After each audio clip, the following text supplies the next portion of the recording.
Hey everyone, good to see you guys. Welcome.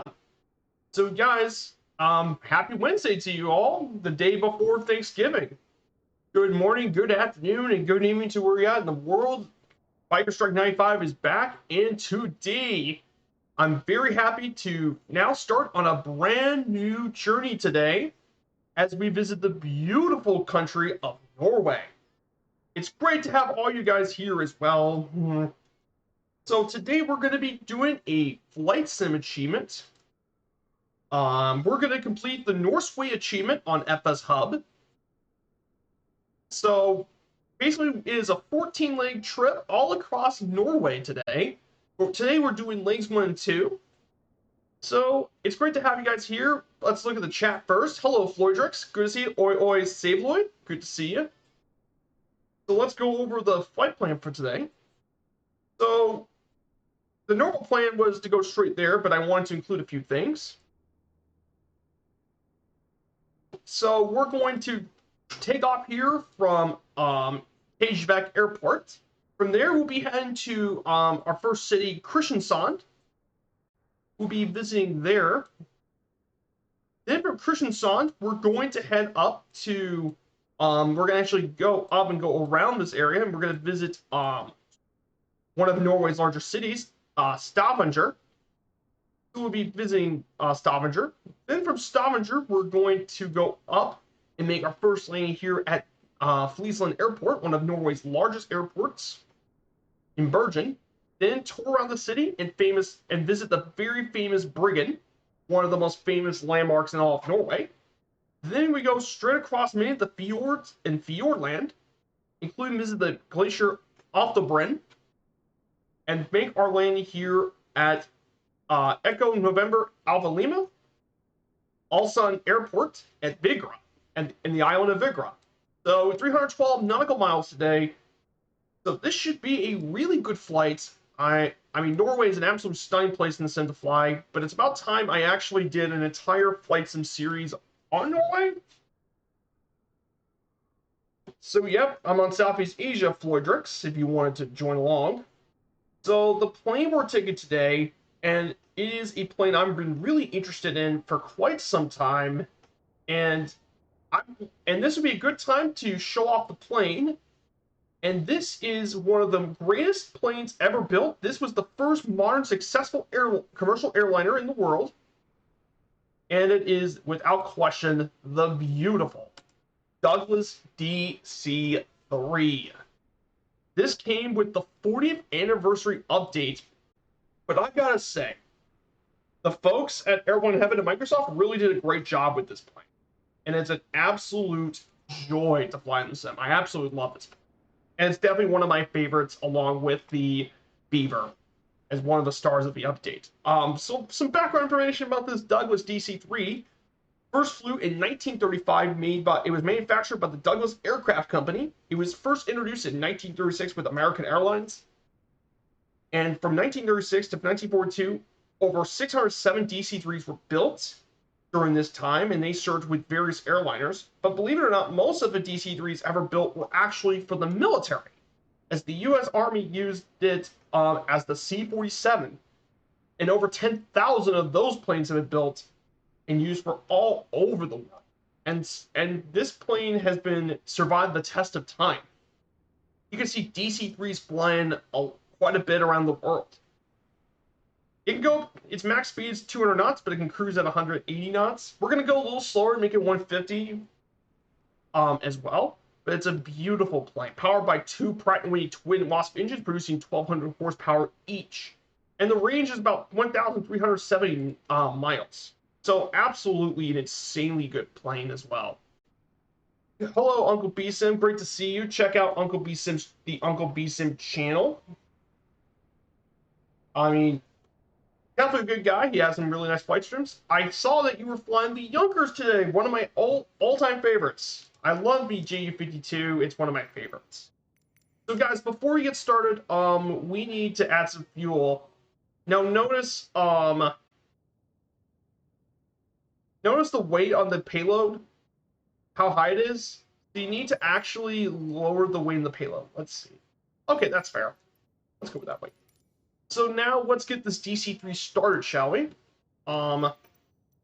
It's going to take some time with the checklist, but we're going to go ahead and do some checklists. Set aircraft security on. It's now secure. We turn battery switch. We turn on the ground power switch. Yeah, I love the Yonkers too. If you guys never been around me in the sim, the Ju-52 has been a very long time favorite of mine. I just love flying it. Check.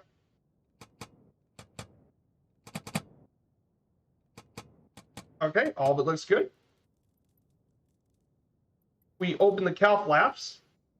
Now, the reason I wanted to practice with this DC-3 is because I'm planning on taking this thing around the world in starting Christmas.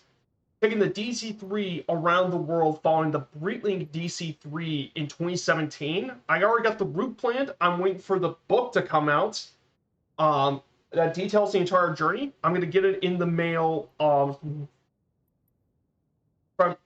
either on November 28th through December 2nd, hopefully at that time. Height heat is off.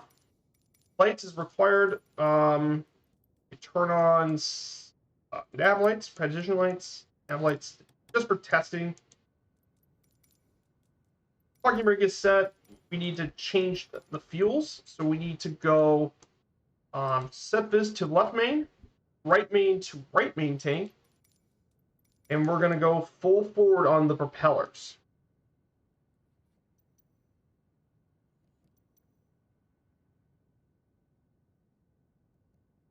Okay, good. We crack this thing open a little bit. Then we put the mix to full rich. So after this, we'll be setting this to auto mixed and auto lean. Pilot heaters are off. Okay, everything's checked. We turn on the booster pumps for both. And we need to turn on the master ignition, so we need to set the magnetos to both. Turn on the master ignition. Magnetos on.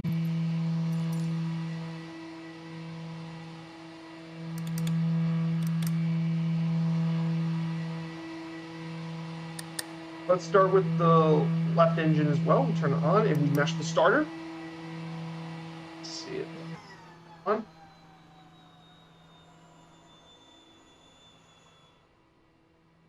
Hey, it's done. Awesome.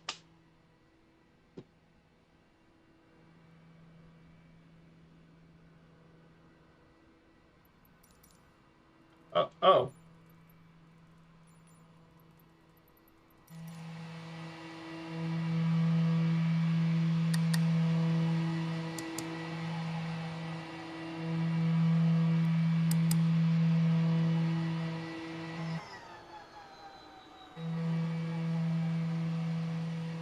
Weird.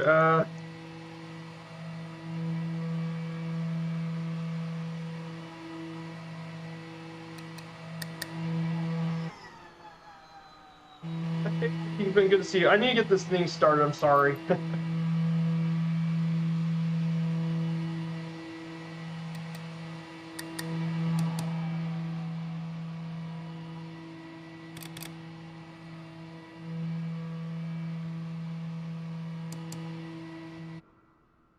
Okay. That's weird. Why is that turned on? I need to turn on the main fenders.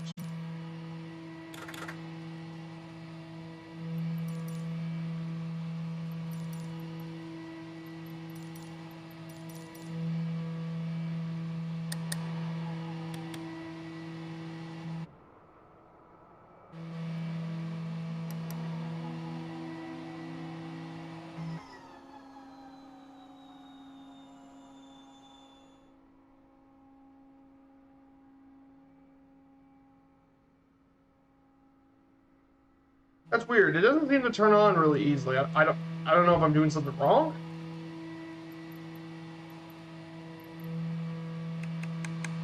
I turn on the magnetos all the way and turn on the master ignition. I don't really get it.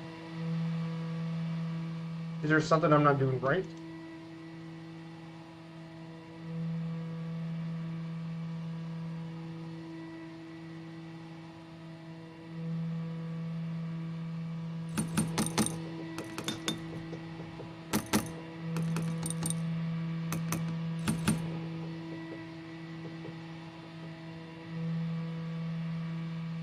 Oh, Master Edition's on by default. Oh, Master Edition. Oh, okay.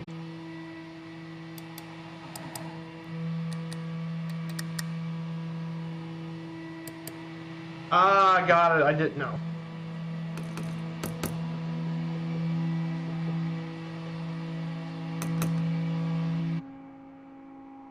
Sorry about that.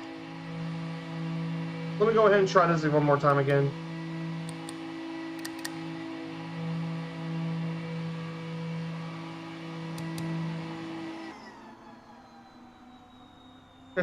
Thanks, following up. Good to see you.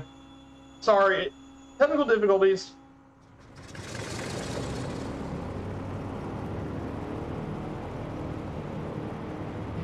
Hey, there you go. Now we just do the same thing for the left engines.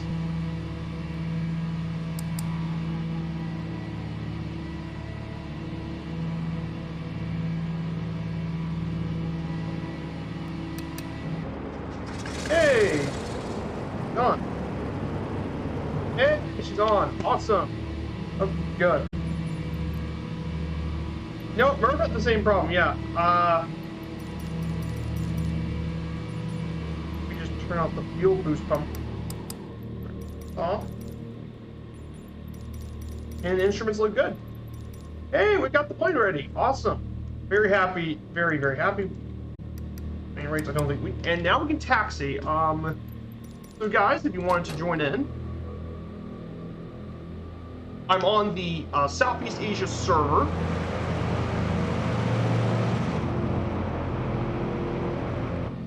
And if you want to actually join along,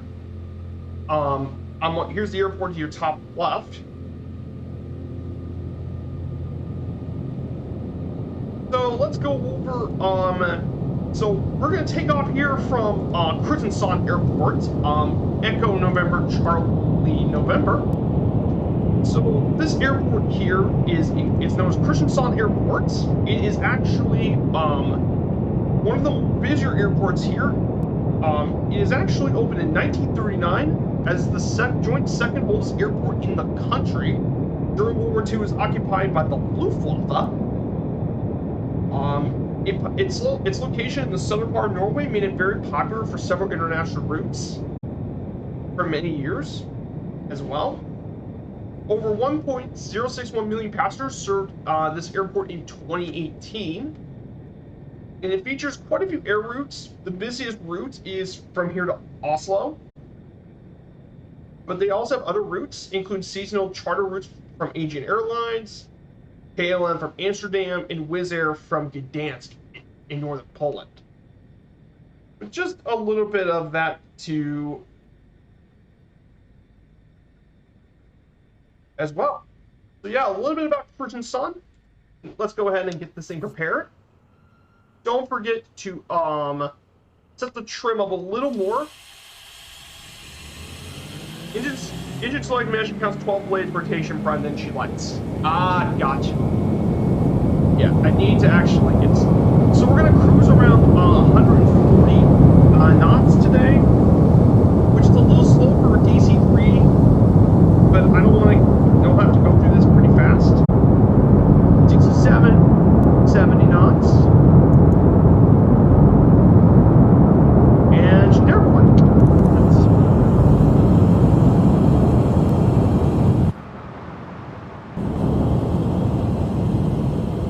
Good to see you guys. It does take a little bit in the air. Trim. Sometimes I go to exterior view to help set trim because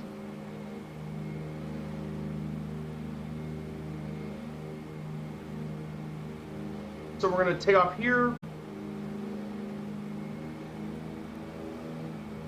So let's see who's flying along with us today.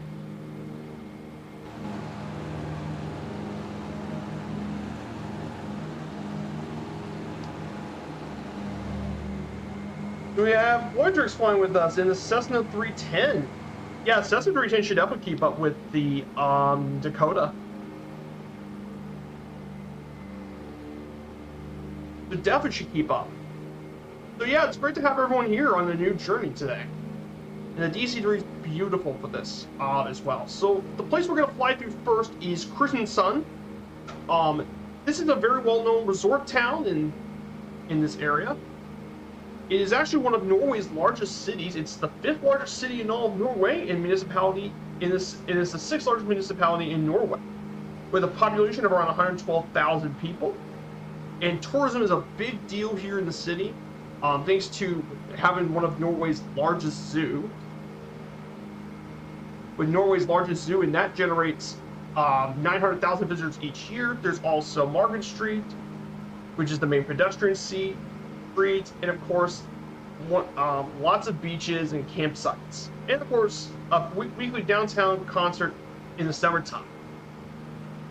But this area has actually been around since prehistoric times. And it was also got a couple churches built in the area during the earlier centuries, but it really grew during the 20th century as well as a major resort town. And from here, we should be visiting Sør Arena, South Arena, home of. It serves as the home ground for Tippet Jensen Side IK Start, constructed in 2006, and costed for around 400 million Norwegian krone. It's currently hosted concerts like Elton John and more, Dolly Parton and Aha, and it can seat around 14,000 people.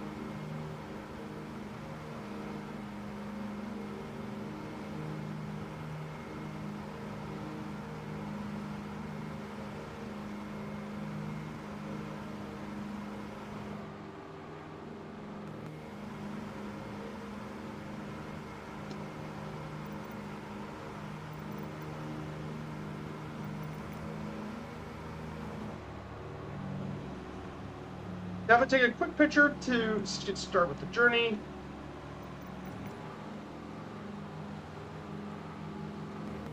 Okay.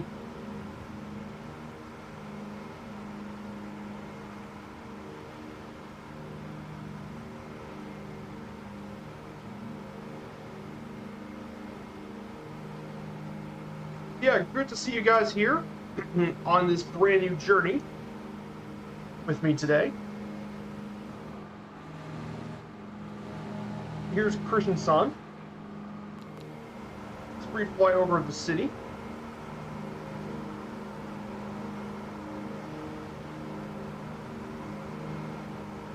So let's see where Sør Arena is located. Sør Arena, of course. Ah, there she is.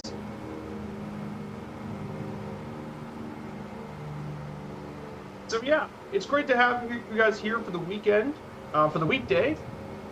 Tomorrow is American Thanksgiving.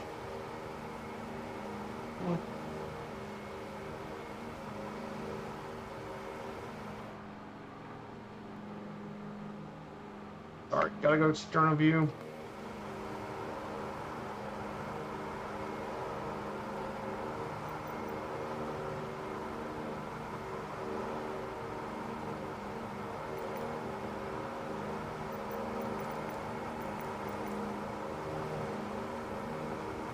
Yeah, here's Sør Arena.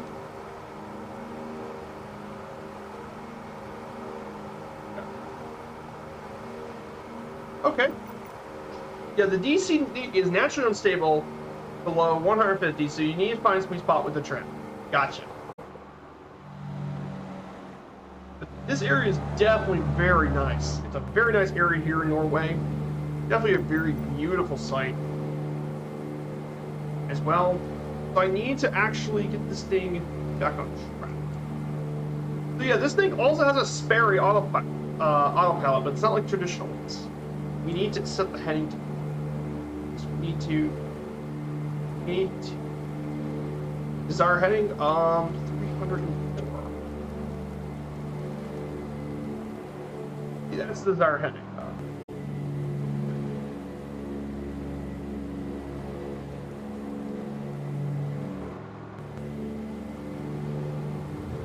Okay. So, okay. So I got the headings, so now we just need to actually get this thing going. So we're going to go on and turn on Sperry. just press the gyro pilot. We put the hold on the heading. And it should take us back to our heading. We're gonna turn on the gyro pilot pitch. It should increase the pitch of our gyro pilot. I'm trying to get more used to the gyro pilots because it's because in the retrofit version for the around the world trip, I'm using the retrofit one since that's what they use for their journey. And unfortunately, you can't turn the heading for that. Hey, Super Typhon, good to see you. Kingsman, great to see you too. Welcome from from Liverpool. Good to see you. Yeah, we're in a beautiful DC-3 Douglas. Absolute stunner of a plane. So yeah. So we have Lloydrix flying along with us today. So for this leg, we're going to cruise around 4,000 feet.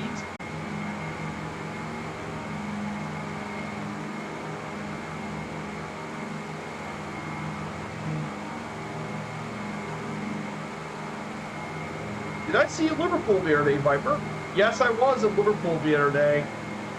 I was doing some achievements for FS Hub. I was doing the European Skication Hub, Kingsman, and one of the flights required me going to Liverpool, from Liverpool to another place. So right here, guys, I'm going to show you something for Firefly Air. This is what we've been doing. Click the link. This VA organization, we track review flights, and 3 steps: submit the pilot application, then you can download the land rate monitor, and then get FSUIPC or X-Plane UIPC. In the future, it's not going to require FSUIPC anymore, but it's going through beta right now. And finally, if you're on Xbox, once you go to FS Hub, you can click on your pilot report and submit a PIRAP.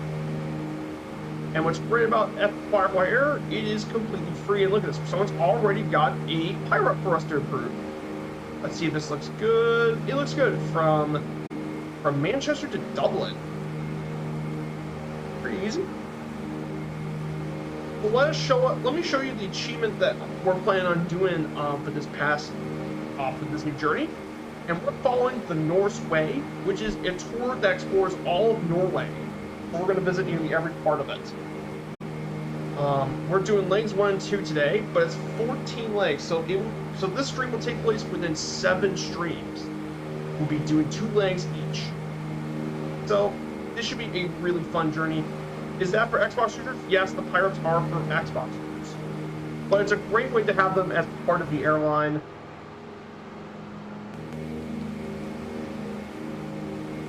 Yeah. And a beautiful area, and look. Now the reason I said this early boarding is because I might have, if you guys notice, if I change the dates, it's because as soon as you get further north into Norway, it won't get as much light.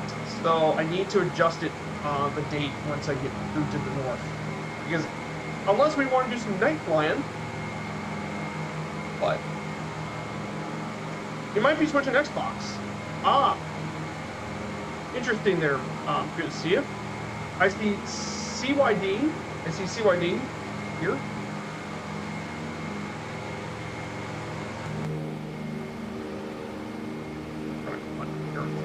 So, I'm going to give you quite a bit of some stuff to talk about here. I'm going to go ahead and explore the pitch a little bit on this gyro pilot.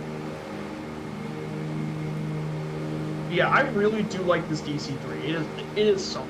It's a great plane. And I'm glad they did a good job with it.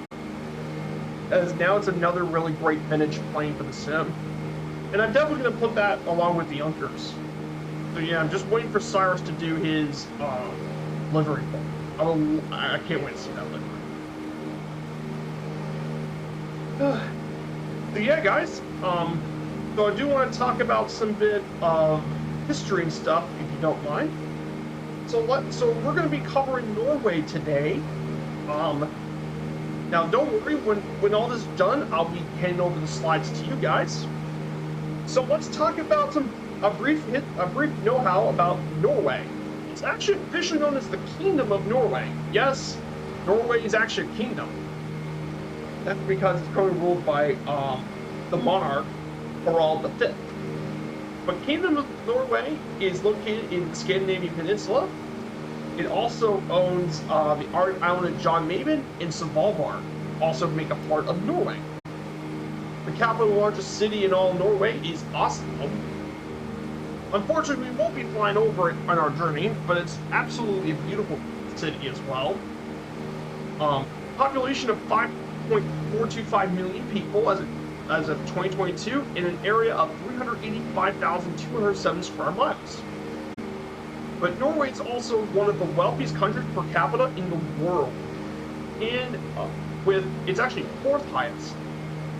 It also has a Nordic welfare model with universal healthcare and comprehensive security system that are rooted in egalitarian ideals. And of course, it is the largest oil exporter outside of the Middle East. It has some of the highest quality of life in the entire world as well.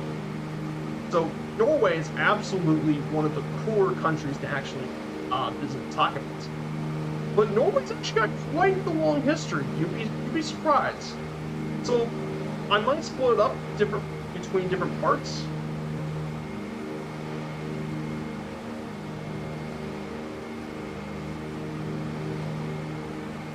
So Norway's history starts all the way back to the prehistoric age, well, 12,000 BC, when the first people immigrated here during this period.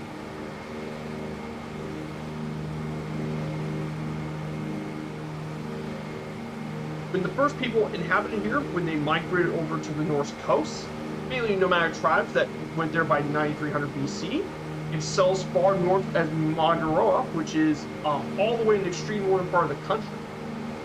And the oldest human skeletons have been discovered here around 6,600 BCE.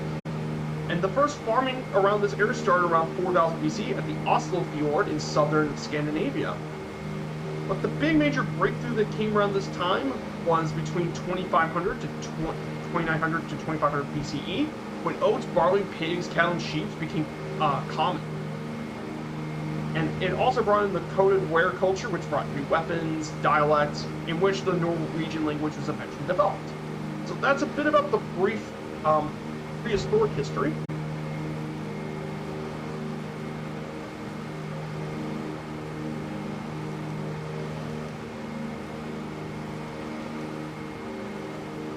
So then the next part is the Bronze Age of the Nordic Bronze Age, starting around 1800 BC was the start of the Nordic Bronze Age.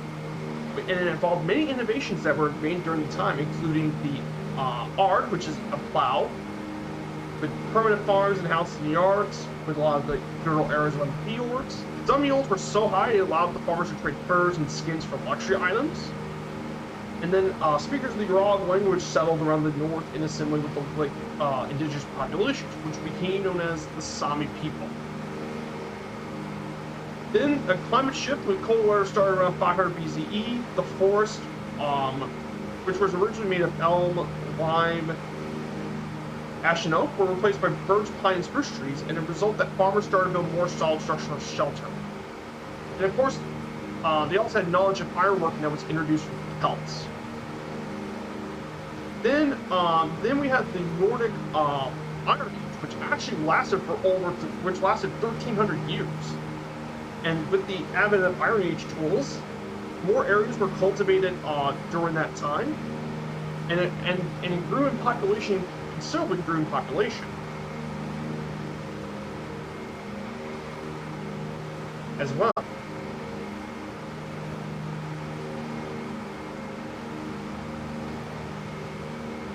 And then afterwards as well, the last century BCE saw a lot of culture development as well, with their own alphabet known as runes, and they also even traded with the Romans during that time, with skins and fur. And some of them even served as mercenaries to the Roman Empire. And then the chieftains' powers of the clans grew between the 400 and 500 as other Germanic tribes wanted protection. And some chieftains even were able to control a lot of the trade, as Norway was actually pretty strategic for a lot of the trade of the area.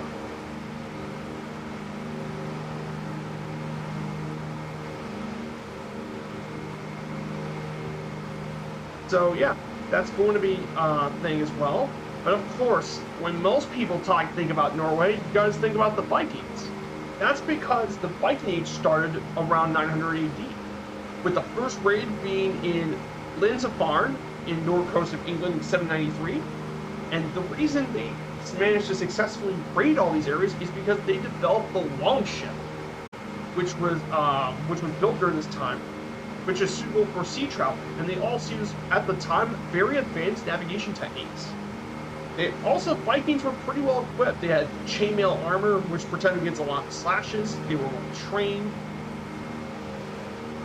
They also caught a lot of the gold and silver, which was used to make more wealth, and brought slaves as a workforce. And that's because there was not a lot of farmland in Norway. So that's why they had to spread out.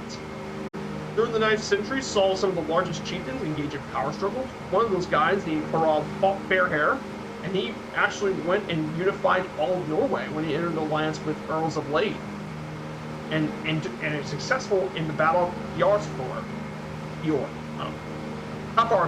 in between 870 and 900 AD. And then Norway even colonized Iceland, which was discovered in the 9th century, and by 930, the island was actually divided by 400 Norse chieftains. And then one of the most famous kings in all of Norway, Håkon the Good, the son of Harald Fairhair, and established 2 large assemblies as well. And he almost introduced Christianity to Norway, but it failed. And finally, Eric the Red, when he led a group of Icelanders to settle into Greenland in the 980s. And his son, Leif Erikson, actually came and founded Newfoundland in 1000 AD, named it Vinland. Unfortunately, unlike Greenland, there's no permanent settlement. Hey, good to see you, Splasher 6. Shout out to my good friend Splasher. So yeah, we're just talking about Norway, the history of Norway, and all that. So great to have you here, my friend.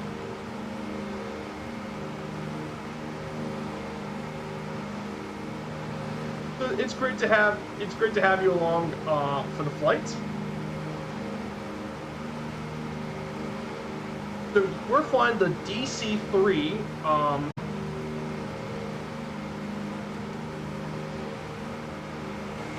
And we have Voyager's flying along this day. The beautiful Douglas DC-3, an absolute pleasure of airplane flying. So absolutely incredible.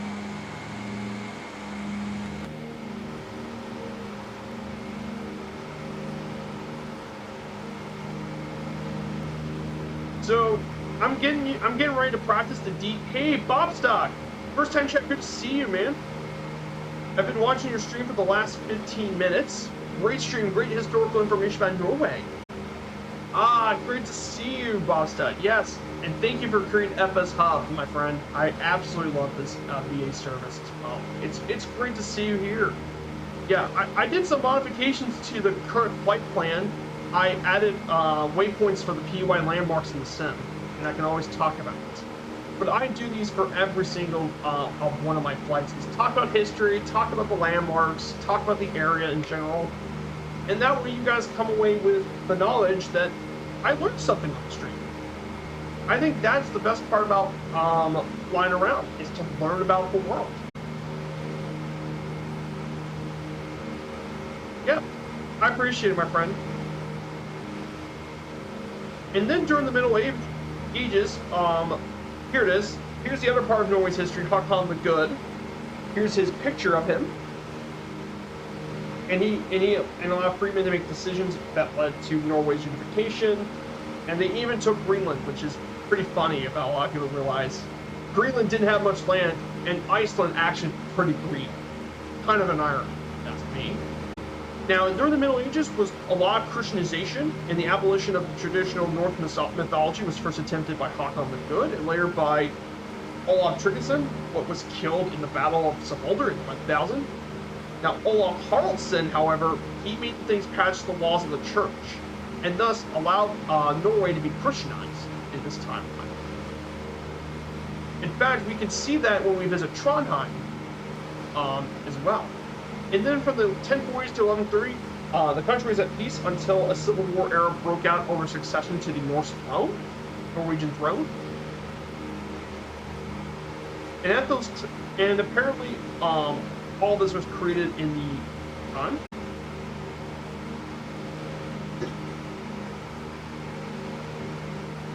However, the real golden age for a lot of Norway, and then the wars ended in 1217 with the appointment of Håkon Håkonsson, which introduced clear succession law, which allowed royalty to pass through normally.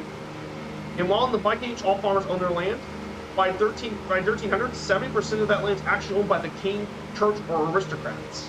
However, the golden age of Norway was absolutely... Hey, what's this? Sergeant Staff, my friend! Sergeant Staff with the raid. Oh, good to see you. How was it in your stream today? I know you were exploring another shipwreck. You said this shipwreck thing was going to be a short stream. I don't think I was kidding. But yeah, good to see you, my friend. We are flying the Douglas DC-3 across Norway today. And I mean, just look at the landscape here in Norway. Oh,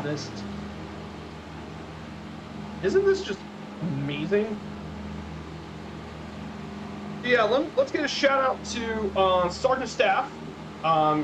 He makes some great streams as well.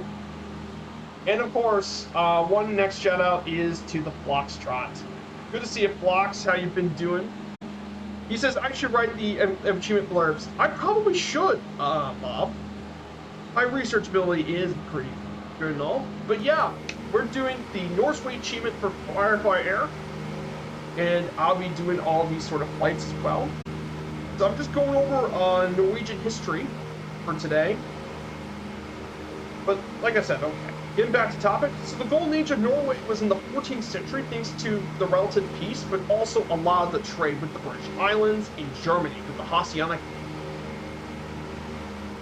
However, in 1349, the Black Death spread to Norway and nearly killed 2/3 of the population within a year later, and more plagues half the population by 1400, with many communities being wiped out. Combine that with the reduction in taxes due to less people, it weakened the king's position, and many aristocrats lost their income. Then during the 14th century, the Hanseatic League actually took control of the trade in Norway, which basically, for guys who don't know, the Hanseatic League was basically a medieval confederation of different merchant guilds within Central and Northern Europe.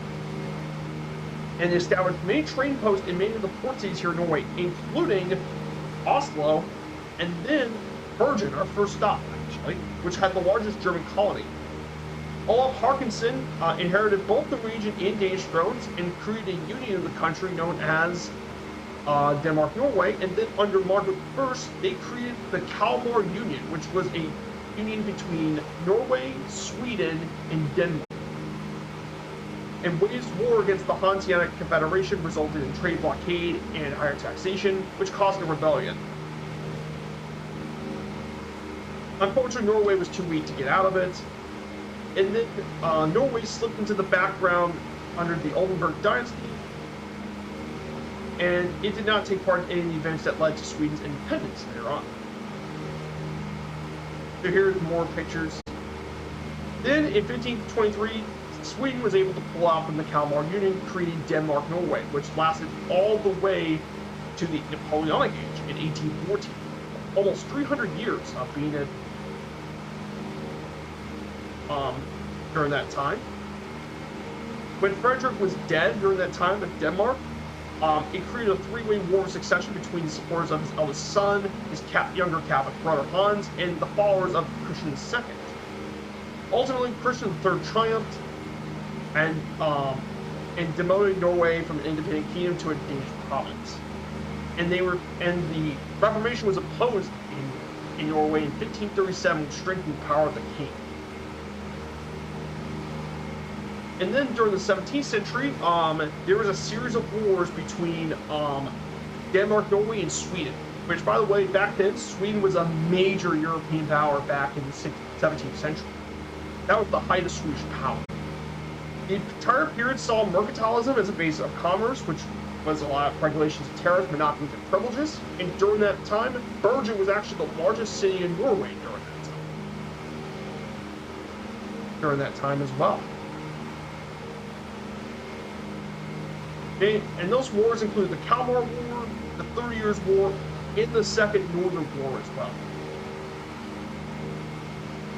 And then, in fact, Bergen during that time was 14,000, which was twice the size of Oslo and Trondheim combined. And then, during the Napoleonic Wars, Denmark and Norway sided with France, which meant it was blockaded by the mighty Royal Navy of the British. And as a result, they would actually abandon the union with Denmark and ended up being the Union of Sweden, which lasted until the early half of the 20th century. They grew a textile industry as well during that time. And then during the 1880s and 1890s, they grew a lot more with the labor union and movements, with the Norwegian Confederation of Trade Unions established in 1899.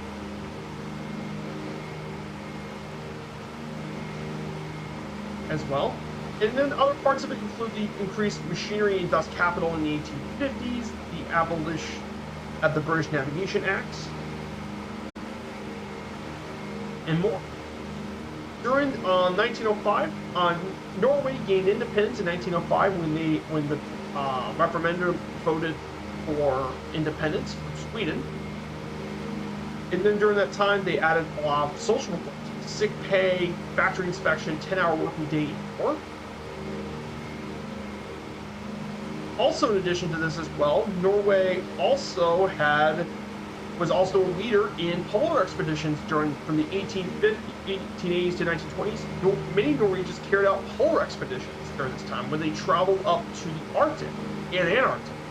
Some of these explorers include Fridtjof Nansen, Roald Amundsen, Otto Sverdrup, for some famous explorers. And then in 1911, the Amundsen's expedition happened, and they became the first people to reach the South Pole, which is Antarctica, right? Pretty cool stuff. However, Norway was not super stable, as it had 9 governments between 1918 and 1935. Nearly all of them were minority ruled and lasted 18 months. But Norway remained neutral until World War II, when it was invaded by the Germans, or the Nazi Germans. And after a fierce battle with the Norwegian and British forces, Germany controlled the country until the end of the war. And the reason Germany wanted to control Norway was because they wanted access to the North Sea and Atlantic. So the royal family actually escaped all the way to London during that time, and waited there until after the war when they returned. And then after World War II, a legal purge took place when 53,000 people were sentenced for treason. And those people conspired with the Nazis, by the way. Then after the war, they saw increased interest in the thing called Scandinavism, which basically is unification between the different Scandinavian peoples of Denmark, Norway, Sweden, and Finland, resulting in, not Finland, but the other 3 countries, resulting in things like the Scandinavian Airline System, SAS, Nordic Council, and the Nordic Passport Union. And Reconstruction gave Norway the highest economic growth in Europe until 1950. The Labour Party retained power during this timeline, and Norway retained neutrality until 1947 when it became part of NATO. But the thing that really put Norway in the modern age was definitely the rise of oil. When they discovered major oil fields in Norway, it helped really grew Norway's economy.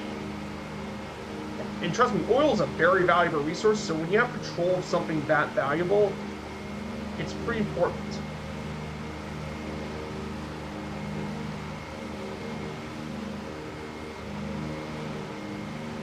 They also founded many different projects, like subsea tunnels as well, to connect the islands to the mainland. They also do toll rings, projects, and all that. And by 1990, Norway was the largest oil producer in all of Europe and the world's 2nd largest oil exporter.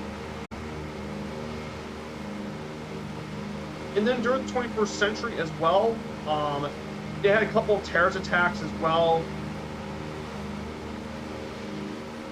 And then currently right now they're led by Prime Minister Jonas Store, starting in 2021 on October 14th, and he's currently now the Prime Minister, and the current king is King Harald.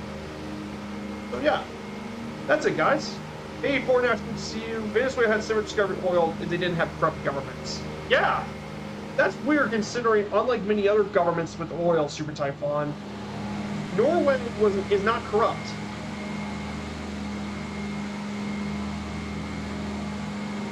So yeah, pretty interesting stuff, guys. That's a bit about the history of Norway. So it turns out Norway's got a long history. So flying along today is Wondrix, and following up thinking you got something wrong. I'm gonna go grab me something. Got something to drink.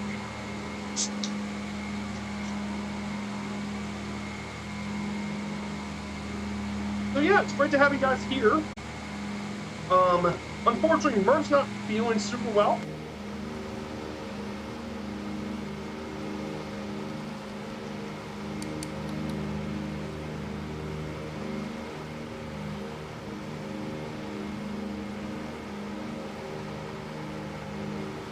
Yeah, we're going to, right here, it says right here, we're going to the Frofjord Eon.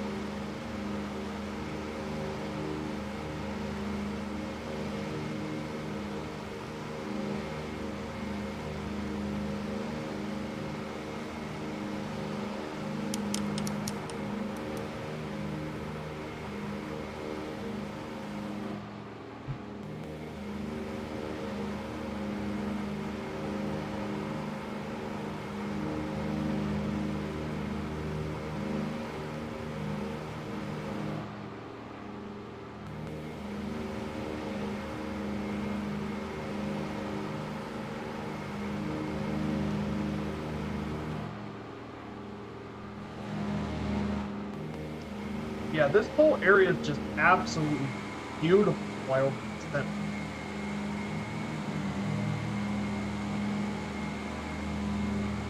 Yeah, but Norway's awesome. It is such a great place to visit. Love visiting Norway. And there's CYB Dean. Good to see you.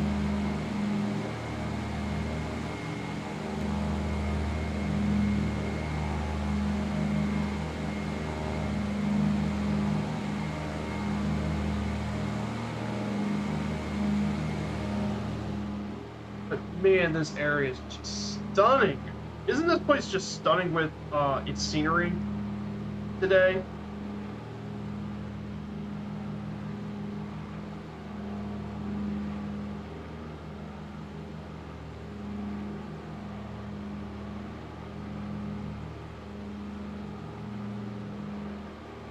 Man, this area.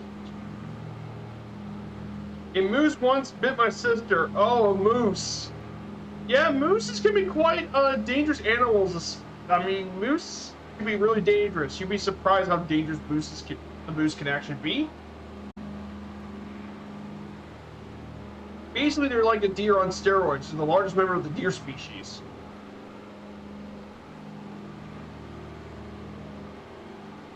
And they can become, and they're pretty aggressive. You'd be surprised how aggressive these animals can actually be.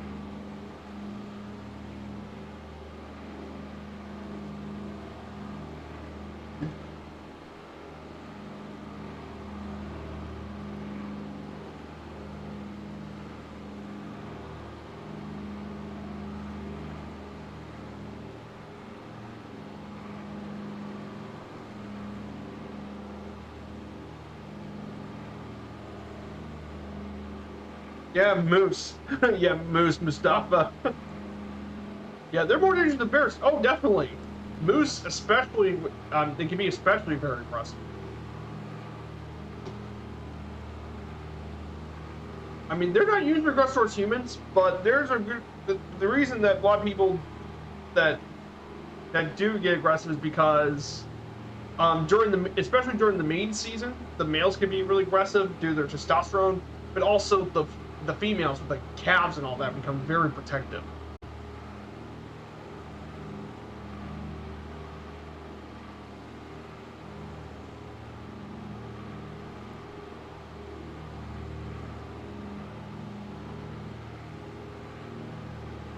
But mooses are definitely real. The moose is definitely a very incredible animal.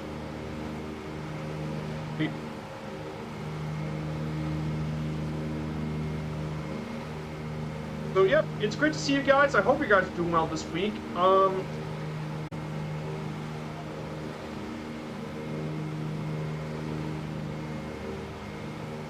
This is just stunning.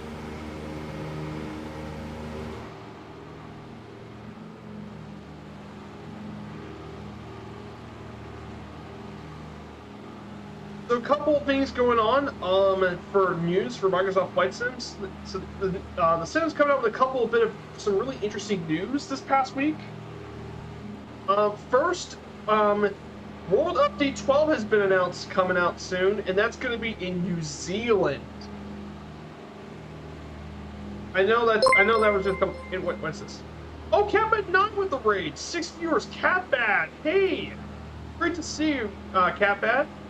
I hope you had a great time around British Columbia and Alaska. Hello, says Gaharia. Great to see you. Dougal Matavich, great to see you too. So, guys, we're doing the Norse Way achievement for FS Hub. So we're doing this achievement for the FS Hub, which is 14 legs. We're doing this with 2 legs each of the next 7 streams. Do 2 legs each.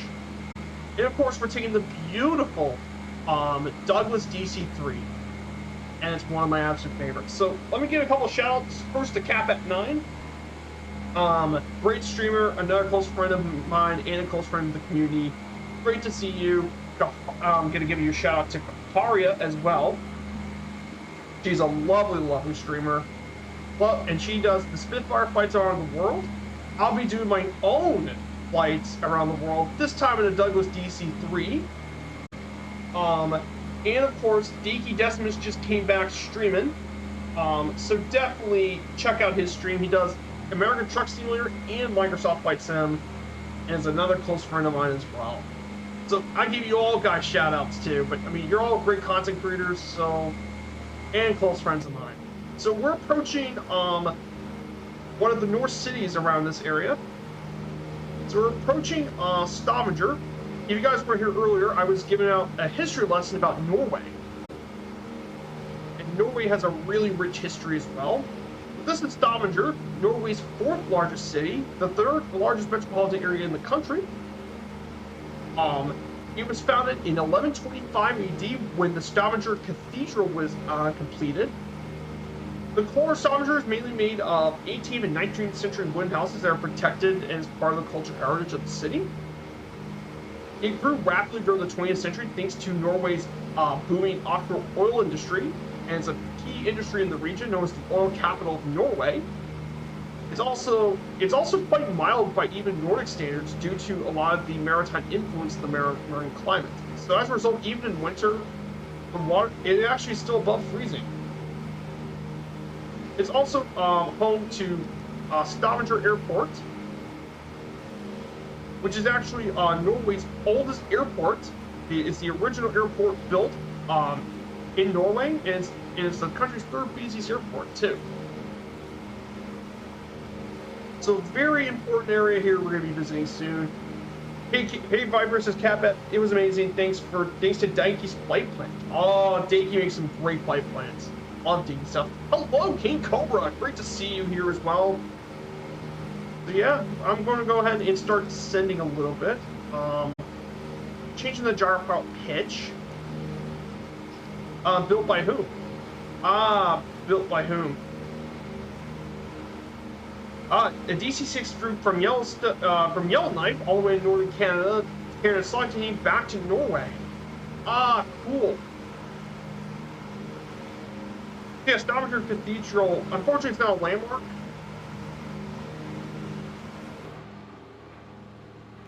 As well. And of course, the landmark here we're going to visit here at PY is Viking Stadion. Again, it's a PY landmark from NSFS. But this stadion here was actually built back in 2004 at 160 million Norwegian krone. currently home to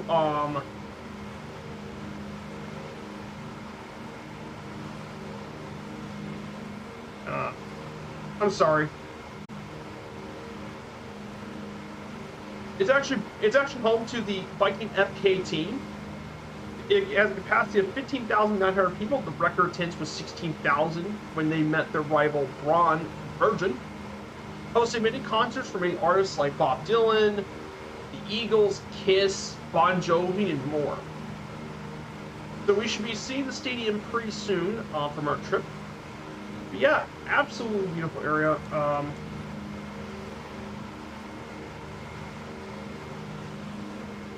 Turn off the gyro power a little bit. Let's fly around the city for a sec. Go ahead and fly around the place.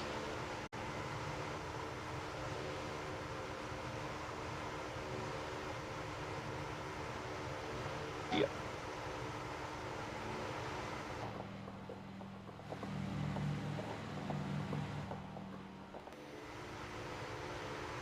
Once we get down from here, we'll be turning left from here.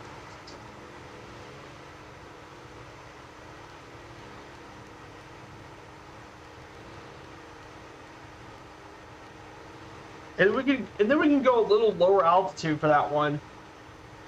Here's Stavanger.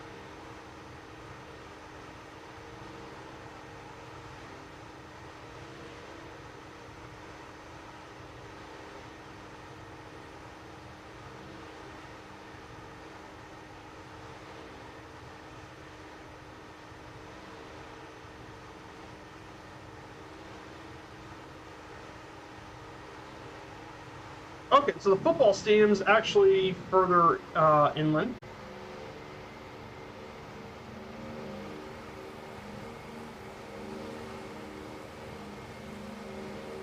Okay.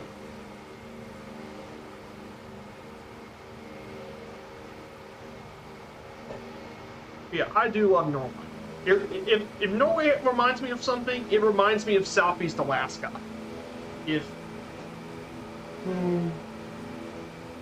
So here it is. SR Bank Stadium should be.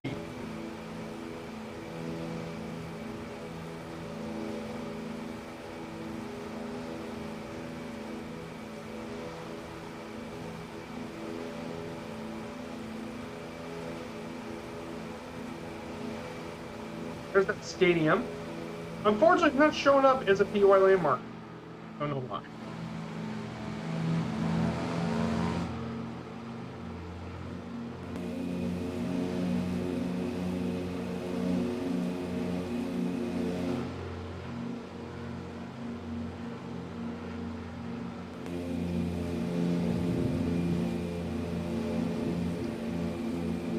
Okay, let's turn on the gyro file again.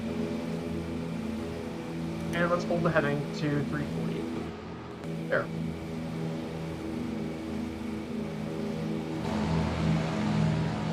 But this is absolutely a great area. For that one, we can keep around 2,500 feet for this one. Ah, bridge. Yeah, bridge. Port Area's UNESCO World Heritage Site made of wood.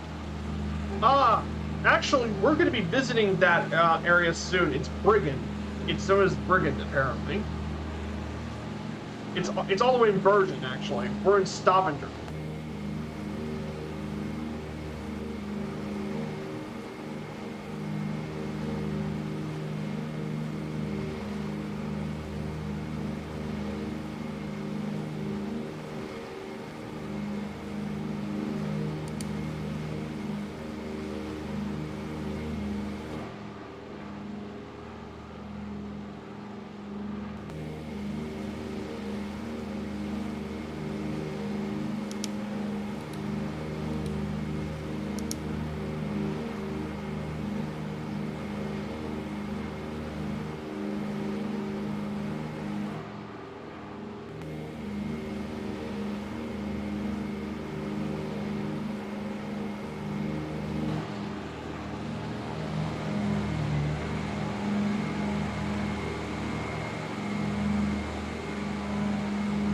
Beautiful, beautiful area.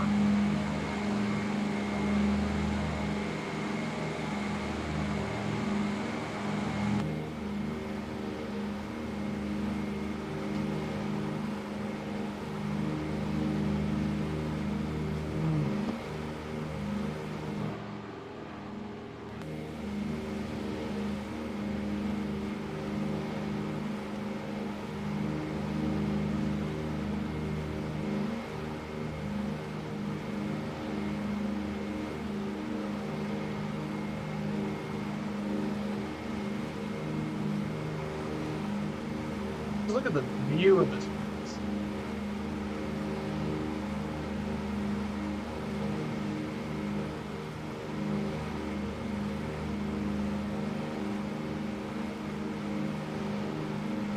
This is unbelievable.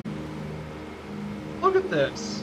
This is just absolutely stunning. Hey, Sandy Olsen 2020 just followed the channel. Good to see you, Sandy Olsen. Fire Sandy, good to see you.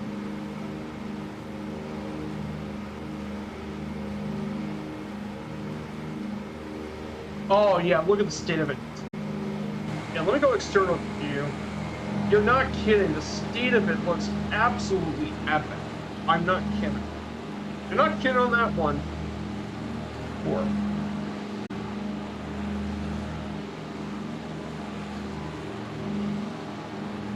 you guys aren't kidding. Or you're not kidding on this at all.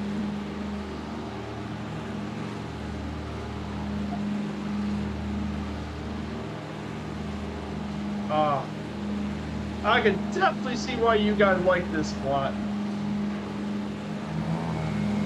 Voidrix, we have Gregory. Voidrix falling up. I think you got someone to climb along. Always? But yeah, it's been great, guys. Been having a blast.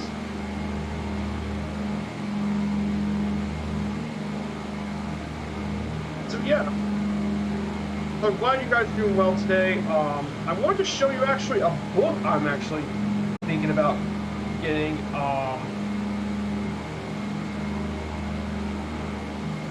I'll be getting this book coming out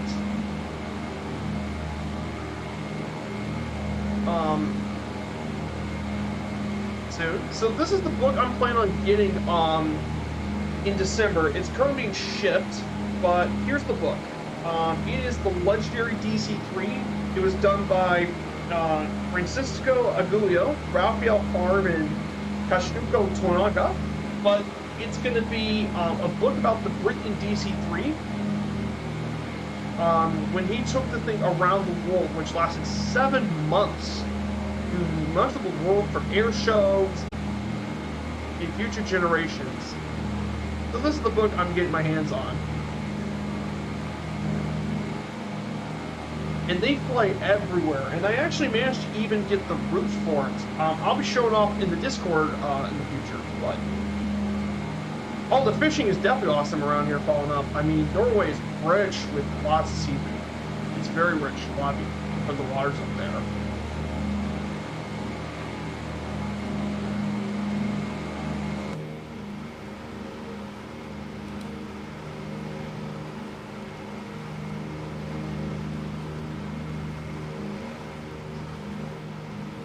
But it is really cool.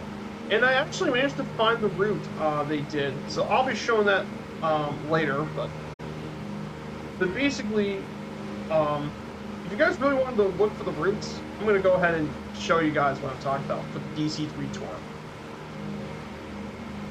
And this is from their website, by the way. I found it at a website using the Wayback Machine when they actually did the tracking, and they tracked the entire flight. So this is what it looks like, the route I'll be taking for the trip coming in Christmas.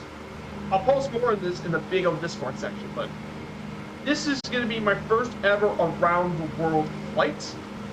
So taking off from Geneva, heading down over to Avignon, go around the coast, right around Monaco, going up through Ferrara into Croatia, going down the coast, onto the tracker, all the way down the Adriatic Sea, to Corfu, to Athens, straight to Tel Aviv, Jordan, and then I got through the Dead Sea, from the Dead Sea, flying into Wadi Rum, across the Middle Eastern desert, visiting Bahrain, Qatar, Dubai, through into Pakistan, India, but all this went through Bangkok, Phuket, Singapore. Just go through all of that in a DC3, through much of the Alaskan islands, Anchorage, all the way down like Seattle, through San Jose, through Oakland, then visit a bit of Los Angeles, do Grand Canyon, Emmett Valley, Phoenix, Texas, Oklahoma, Oshkosh, just do all this sort of stuff. Just it's a crazy flight plan. It's going to be an absolutely crazy flight plan. I can't wait to do this flight for you guys. It's going to be some of my longest streams I've ever done. Is going to be this. So I can't. Hey, Fireman, Infidel Fireman, good to see you. Infidel Fireman. Great to see you. Howdy, howdy. Check.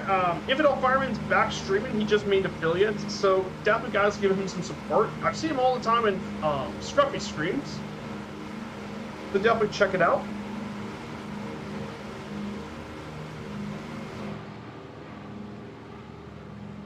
So yeah, we're cruising over 164, and hey, oh, Jesus with the raid. Oh my gosh, 3 raids today. Hey, Jesus, good to see you, my friend. How you been? Good to see you. First time chat from Warster 420. Great to see you. That's the 3rd raid today. With the win houses, yeah.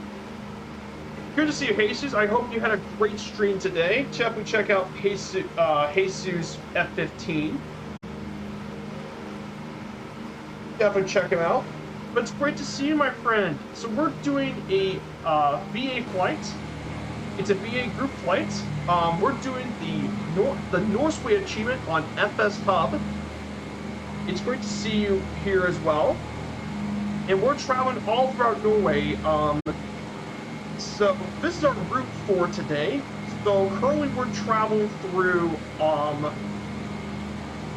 all of this. We're going to head to Bergen as our first landing for the day in the DC-3. Then go all the way up, higher altitudes. We'll go through the glacier, all fought green, and then make our landing here at the island of Vigra. These are 2 legs of a 14-leg plan that was made. This is the complete flight plan we're doing, so we're going nearly everywhere important in Norway. Except for Oslo, apparently. That's the only place we're not going into that trip. But yeah, it's great to see you here, Jesus. Oh, you got pictures. Yes, I do. I'm already took it for the Discord. And speaking of pictures, why don't you guys check out my Discord? I post pictures in all my Discord for you guys to take a look at. Oh, you got awesome pictures. This was from your stream, Kaharia. Thanks for sending those pics, Kaharia. I really appreciate it.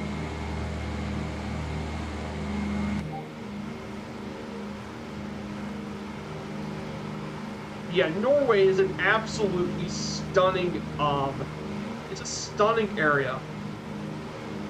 I see Dad Command in the Hercules. Oh my gosh, Dad Command is now in the H4 Hercules. Basically is the ginormous spruce goose. But yeah, this is beautiful, guys. Now, if you guys never heard of Firefly Air, basically it is a VA service, and it's actually part of the Two-Tone Murphy community, which is the community I'm proud to be a member of. It's completely free. You don't have to pay anything. You can track flights with it. All you need is 3 simple things. First, create an FS Hub account, which is completely free. You go into the link fs.io, completely free using the cloud. Just sign up for your account. Then in your airlines, you should look for Firefly Air. Once you do that and create your account, on the top left of the airline page screen should say application. Press the apply button, and we'll wait for one of the trusty admin teams to actually take care of that. Then secondly, here's the real magic, is the landing rate monitor. Of course, you have to have FSGIPC for making it work. So download that after you download this, but combining this with FS Hub does so many things. it offers an awesome logbook. Here's a flight I did earlier today in the Yonkers. It tracks your distance, your fuel burns, your payload, altitude, speed, and even GPS tracks your route. You can see where you went. Really, really helpful little thing as well. And of course, download FS UIPC or X-Plane UIPC depending on which platform. And finally, we got some for you Xbox pilots too. So if you're not sure about how to submit flights from Xbox, you select the manual PIRUP, create your power port with your call sign, the plane you take, your departure ICAO, arrival code, and your departure date and time. And then once you do that, fill all that out, just press submit, and then we'll wait for one of the admins to approve of it. But this is a fantastic way to get involved in your PC and all that. So yeah, that's just the basics for Firefly Air. Nice, simple, and easy. And even if you're not interested in that, you can still create your own airline. Hey, Ebonia's Player, good to see you, my friend. So yeah, check out Ebonia's Player's 2200 stream as well. Another friend of this community to me as well. Goes back, takes a parachute, and jumps off. See ya. See you later there, Kaharia. Hope we make it up. Yeah, the C-47 was known as a parachute.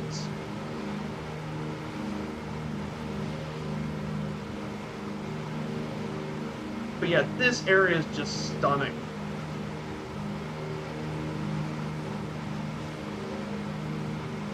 But yeah, this whole area is just absolutely stunning. Like, this whole part of Norway is just...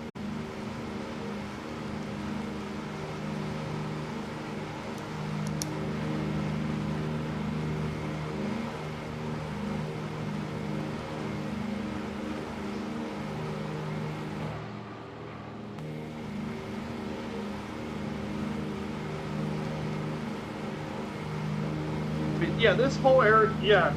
The only thing missing from the DC-3 currently is for the retrofit version, actually. I'm waiting for when you're allowed to actually set your heading onto the retrofit version, because you can't actually set your heading on the retrofit version right now. It's a bug. So I'm hoping that once that bug gets fixed, I may switch over to the retrofit version, just because you can just set your altitude and all that. That'll be much easier. But like I said, it's only a minor gripe.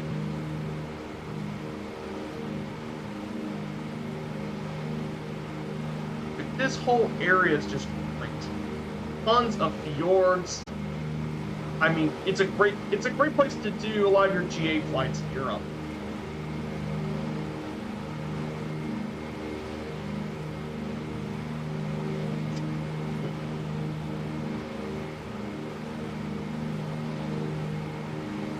Yeah, it's always great to be here, as always, guys. Like I said, this has always been a group flight. All of these are group flights, so feel free to join in when you guys ever want to. And if you like what you see and enjoy the content, why not smash that follow button, guys?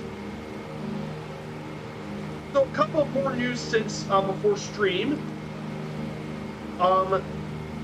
So a couple of things going on. First, the Harrier jump jet's actually out from DC Designs, is now out for the flight simulator for the DC Designs. So if you like DC Designs planes, you might get the jump jet if you like the Harrier. It's even got its own unique VTOL function too. Then Flight Replicas is coming out with their own P40. So we already had big radials with the B variant. Any builds came out with the F variant, and this one is the N variant, the final production model of the P40.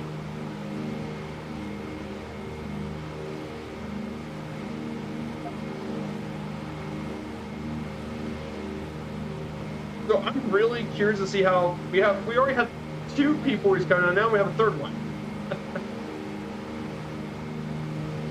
And then any scenes, the ones who make any builds, is going to come out in the future. They're going to make the Detroit Metro Airport, Kilo Delta Tango W, the largest airport in Michigan.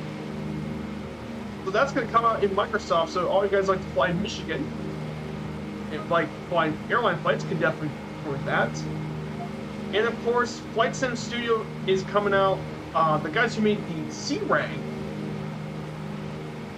they're coming out with a brand new twin-engine aircraft, the Tecnam P2006T, which is definitely a really cool little plane to have. And I really enjoyed their Sea-Ray, so hoping that this becomes really good too. So that's just been a brief news from us today. But yeah, I'm kind of really excited for some of the new products coming to the sim. It's really, really cool. How about I'm just leaving you guys with external views so you guys can check out the beautiful scenery. Gregory's in the P-38. I don't have that. I might get it for Christmas with the money I have. I'm going to have to wait. We have Floyd Drix in the Cessna 310 and fallen up in the Hellcat. Nice flying, guys.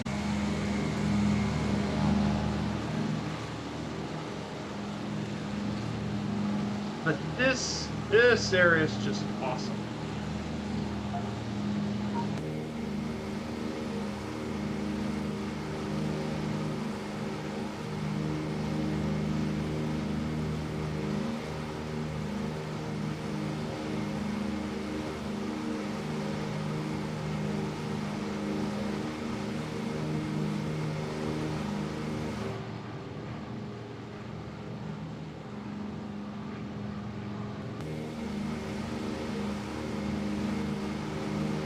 Yes, I definitely need to get the P-38. I definitely want to get the P-38 in the Hellcat. Like, those two are definitely planes.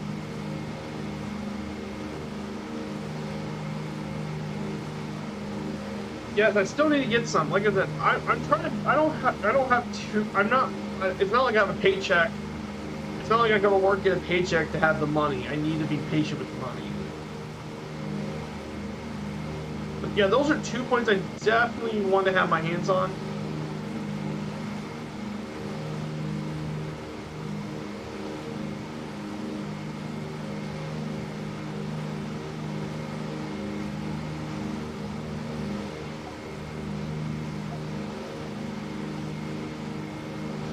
Yes, the P-38's great. Yeah, I definitely need to get the P-38 in the Hellcat. Like, I love flying Iron Simulations planes, so I definitely want to get my hands on those as soon as I can.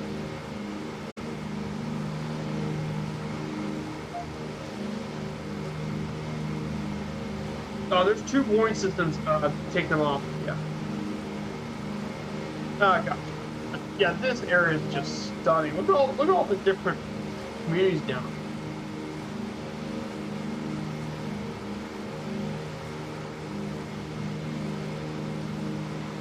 There's KIN, which we flew over. Let's see how far we are from Bergen. We're about 39 miles out from Friesland Airport in Bergen. We're only just 39 miles out, so we're not far at all from the airport.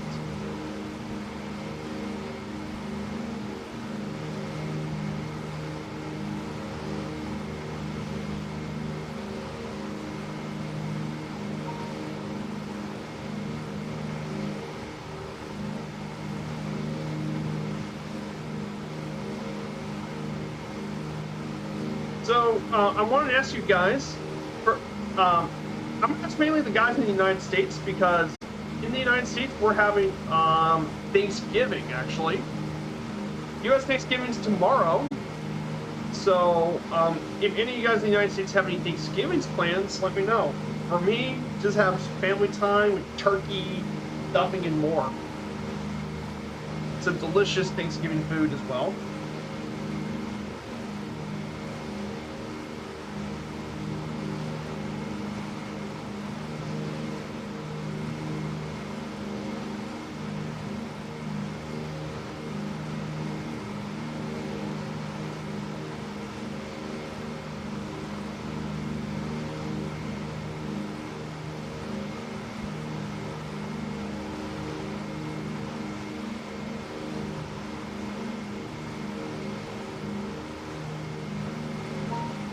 Yeah, so basically for you guys who don't know, Thanksgiving, American Thanksgiving, which is going to be tomorrow, was first observed in the country back in the 1600s. But the earliest observatories came from around 1621 at the Plymouth Plantation with the Pilgrims.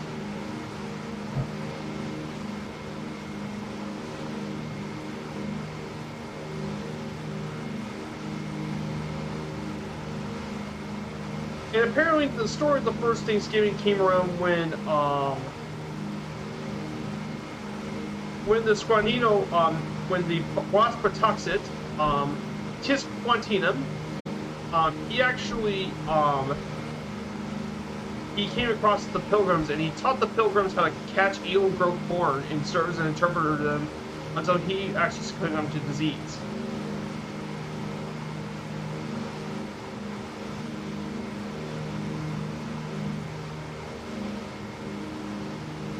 It started happening in 1621, and it came as a major holiday in the United States throughout its history. Mainly traditional celebrations during American Thanksgiving include charity, like Thanksgiving dinner, which is the centerpiece, is Thanksgiving dinner with usually turkey, along with other foods like mashed potatoes, gravy, stuffing, and more.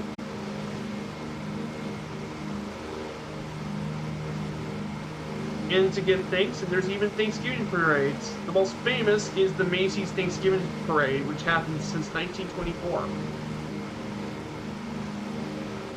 Along with Thanksgiving American football on Thanksgiving. So definitely lots of interesting stuff going on Thanksgiving, and there's even carving the turkeys that takes place in the White House.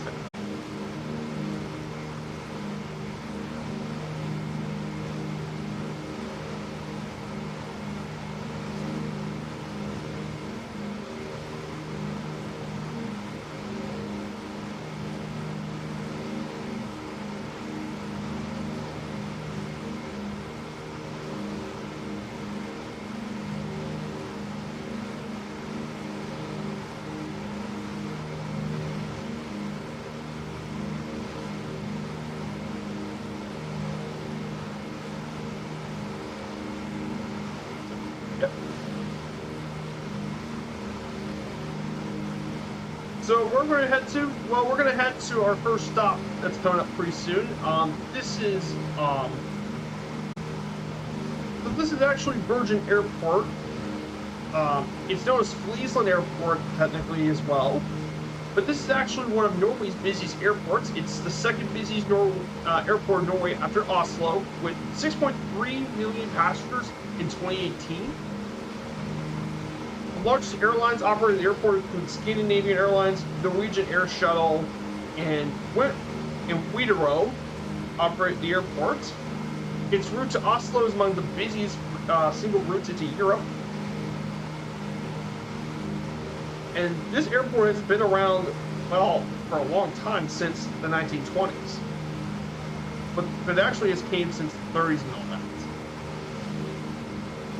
But it actually came around in 1950, and the first plane to land here was a DHC-3 Otter on June 18, 1954. They also operated a lot of helicopter services as well for the more remote areas.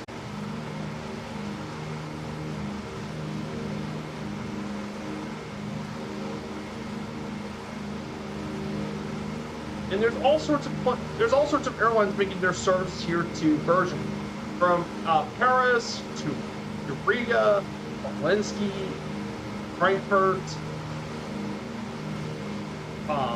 You have Stockholm, Zurich, Barcelona, and more. So lots of different airlines make their routes over to Bergen, and it's a very, very beautiful runway if you ever get to land it. It's definitely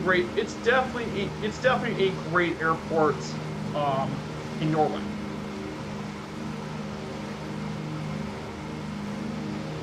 So yeah, there's the airport in front of us. Let's see if the bot's working today. Come on, bot. Okay, the bot's working. Perfect. So since we're close,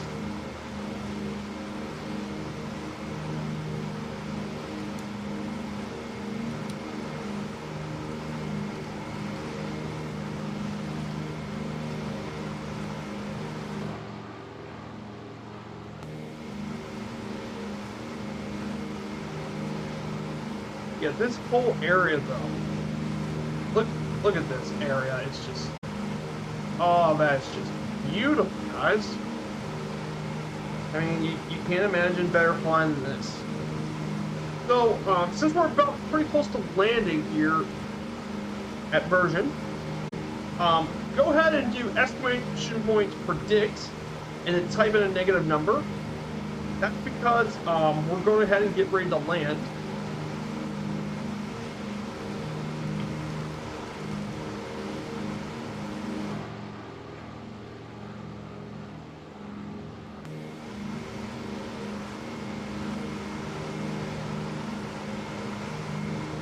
So yeah. Oh yeah, and Bob, by the way, you mentioned earlier that I did lots of work research for this. You should have saw my Route 66 streams, Bob. You should have saw my Route 66 stream, because you don't even know how much research I went in that stream, Bob. I went through 300 slides of Route 66 information, talking about all the roads, all the towns, all the landmarks of Route 66. I don't even know how much information I put on that route.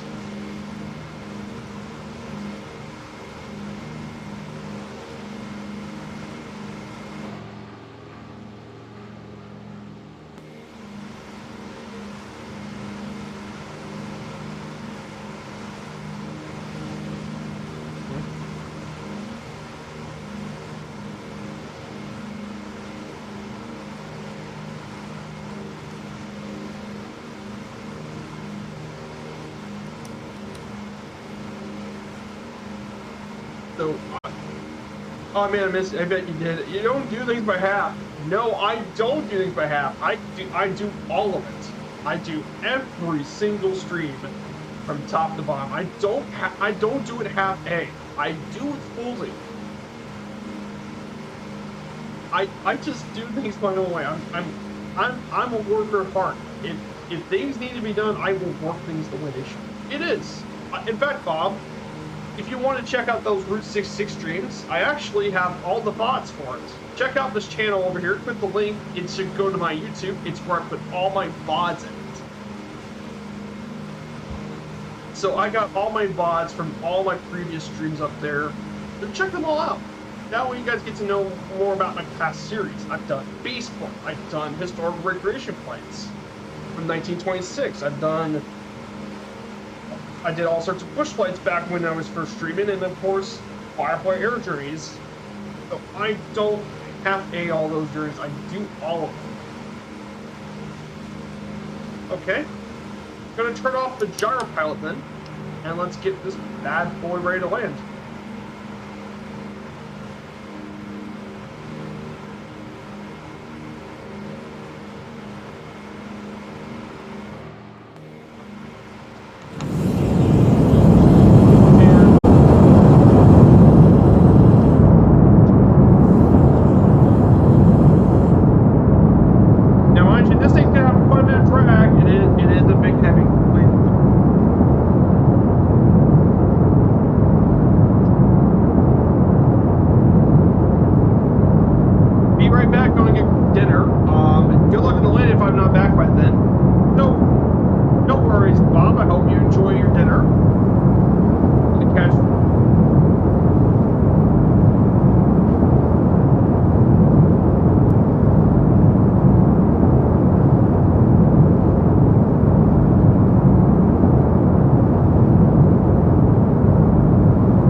There you go. Now that's how you get it done. Oh, that was beautiful. -120. That was a beautiful landing. And it records 139 on layer 8 monitor. Perfect. That's a perfect landing.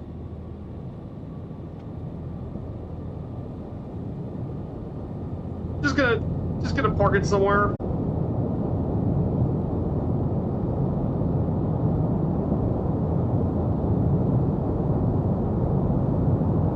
You're on the one-way. Ah, cool.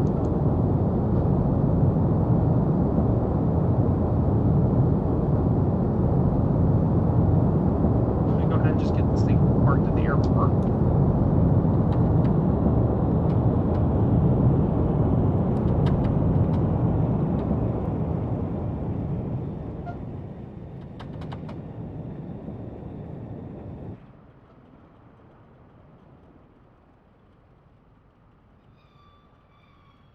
Go ahead and get this thing parked.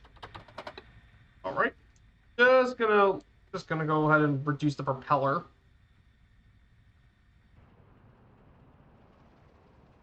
Yeah, welcome to beautiful Flesland Airport here in Norway.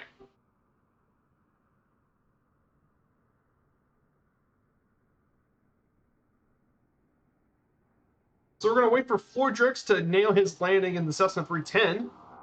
The Cessna 310 is always a very interesting plane to see land and take off. This should be good.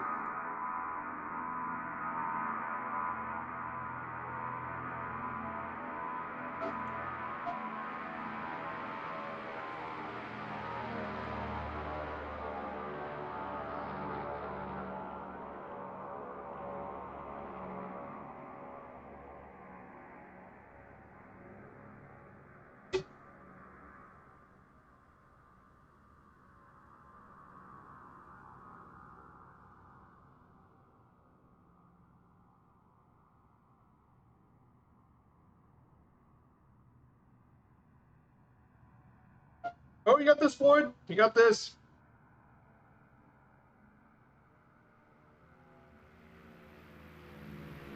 Nicely done. Great job, guys. So, welcome to Flesland. Let's see if the achievement actually counted. Let's see if we got the first leg completed. All right, check my logbook. It did. It counted. Awesome. So, yep, that's it. That now completes leg 1 of our trip. Welcome to Flesland.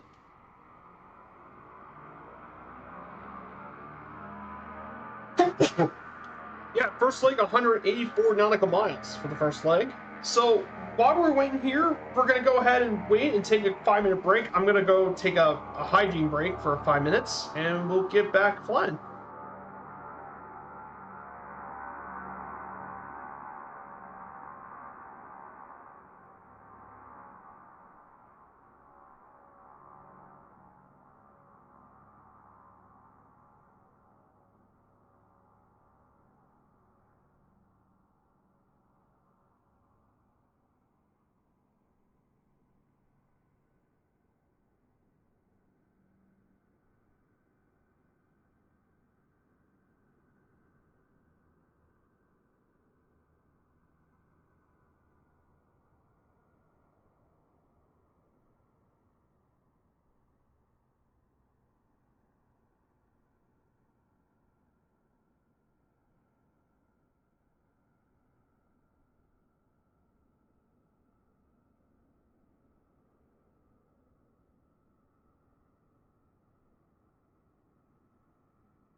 Hey guys, all right, I'm back.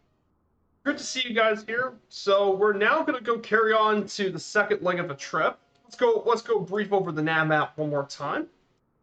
So let's go back and do leg number 2. So taking off from Fleesman, we're going to head to downtown Bergen.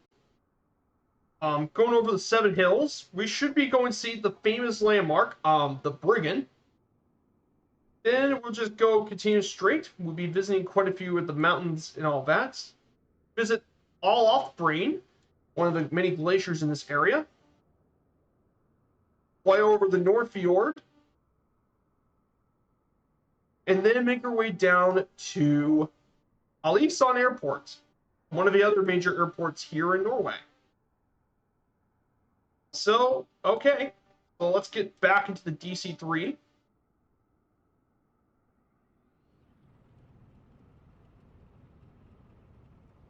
Let's check our fuel situation. The fuel is looking it's looking okay. I guess it should be fine. We just have to switch tanks for a bit. Let's ramp up the power speed to max. All right, and we're going ahead and get back to the runway. We're going to take off from where we last came from. We're going to take off from runway 35.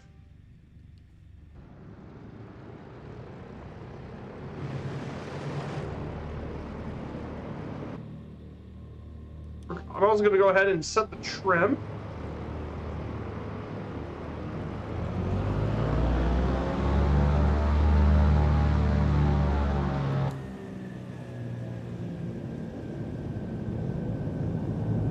So we're going to go ahead and take off. I'm going to wait for you guys to get caught up while we do it.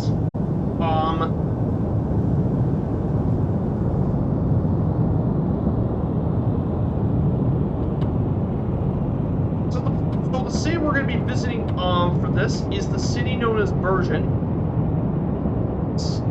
So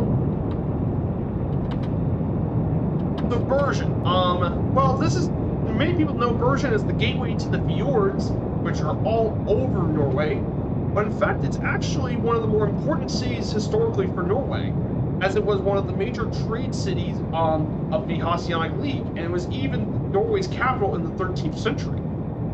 Until 1789, Bergen enjoyed exclusive rights to the mandated trade between northern Norway and abroad. It was the largest city in the country until the 1830s, when Oslo took over it.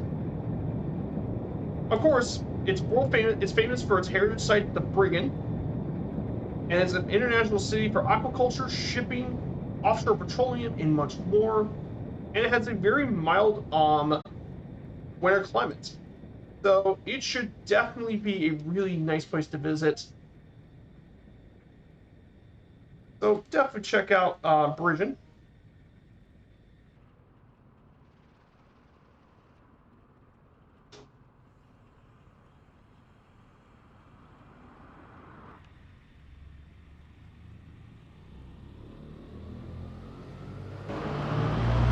I'm going to go ahead and get prepared to take off.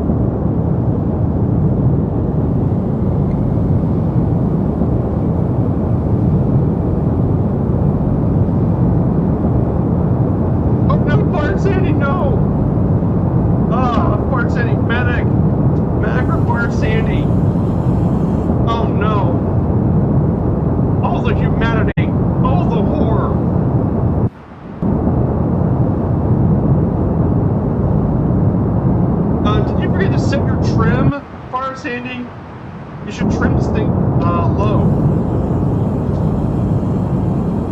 Oh no. We're gonna wait till everyone else gets in the air. I'm gonna go ahead and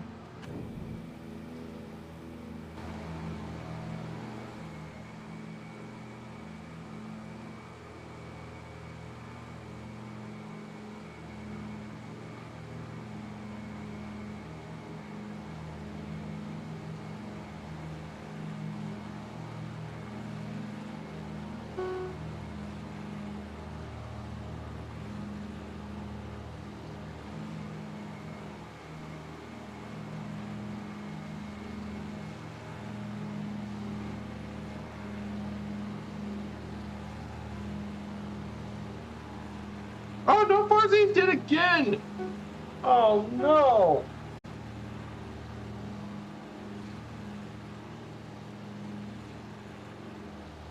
Oh, no, Fire Sandy.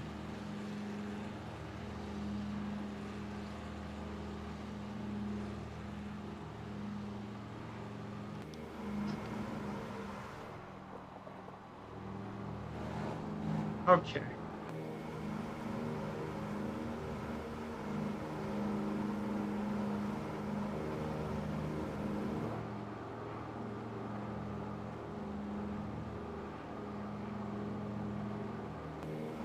Go this way. So Bergen should be entered this way. We're gonna go turn right.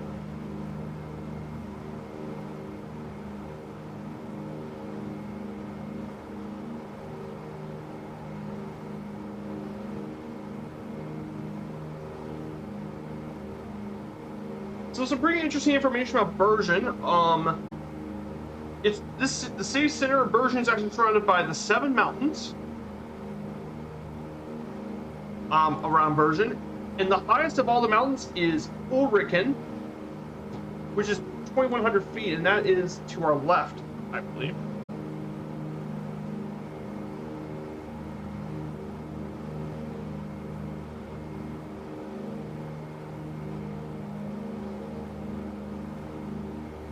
In addition to this as well, Bergen's very famous for its city center as well, and modernization and stuff during the 19th century.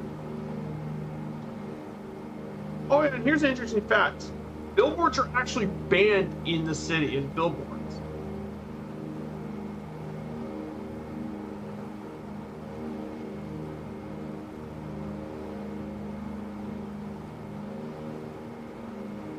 Okay, Dougal McTavish says the DC-3 still flies better with the enhanced version move. Yeah, I don't have the enhanced version. But these crazy fight dynamics by the Godfriends mod, yes. What's with the issue with the enhanced packs? Yeah, the weight and balance. Weight and balance is screwed up. I still check to remove those just in case before I fly. Yeah, if you're flying the enhanced version, Fire Sandy, you need to remove that and readjust your weight and balance. That's very important when you're flying the DC-3.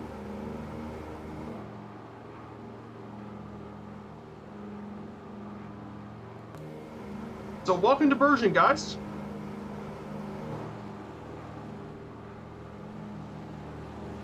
So welcome to Bergen. This is the city center. Beautiful area here in Norway.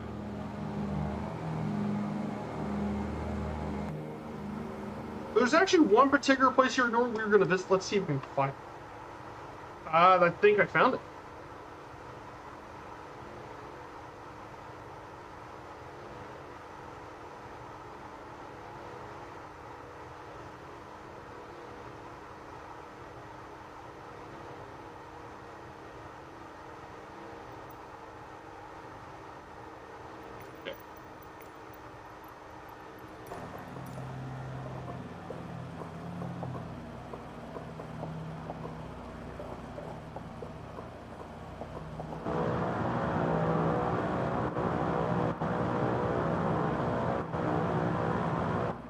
There we go, guys.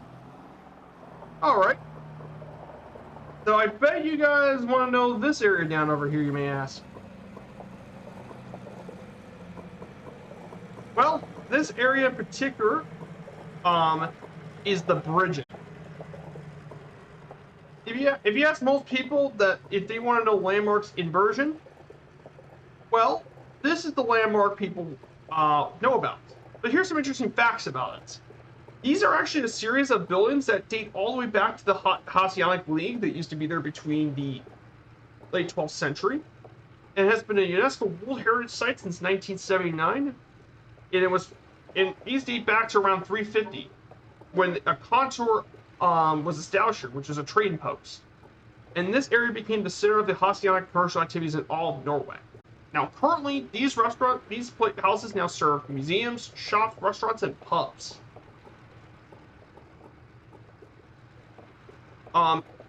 This area has experienced quite a few fires during its time, and has since been tried to rebuild and later demolished and rebuilt.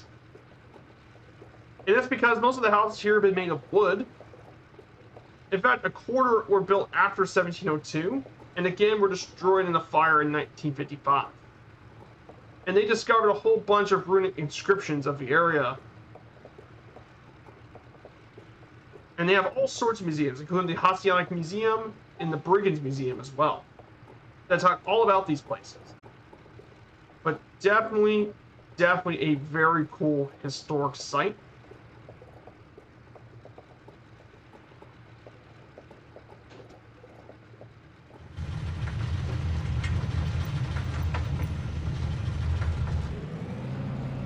Ah.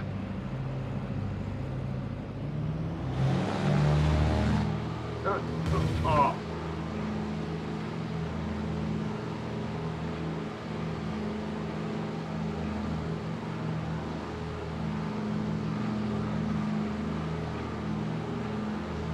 I don't.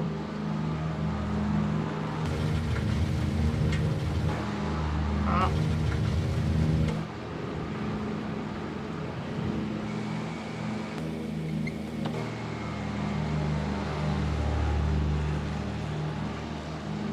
Okay. Whoops.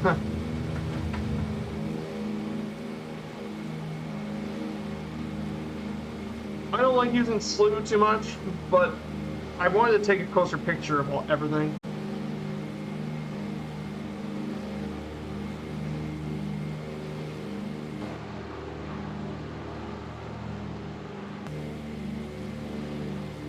So we're going to get this back into the autopilot. We're going to change the heading to 7 degrees.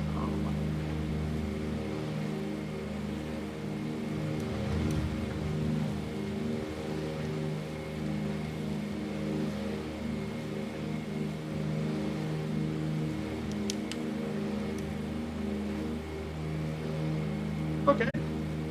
Whew. Yes, don't let your speed drop off. Yeah.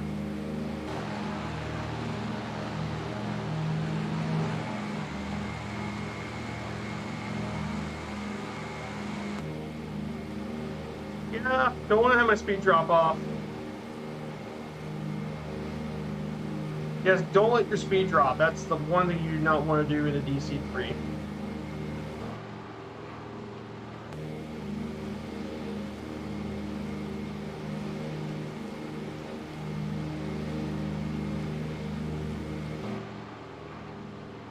Go ahead and climb. We might climb to 8,000 feet because we got some pretty high altitude stuff we're going to have to clear. So, yeah.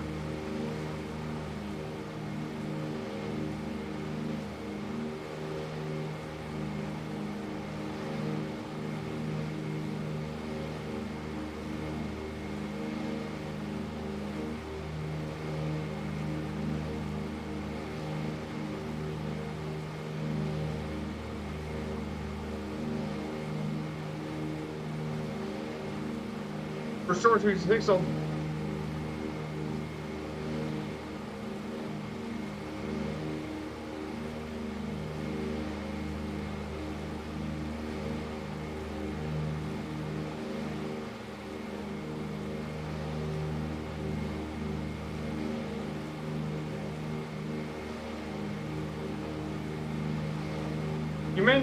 you don't let your speed drop off. You might get slightly better performance at 10.4. Yeah, I guess so. We have Fire Sandy, we have Moidrix. Further ahead is Fallen Up in the DC3. This is a nice relaxing cruise today. And like I said, this area is just, oh, it's beautiful.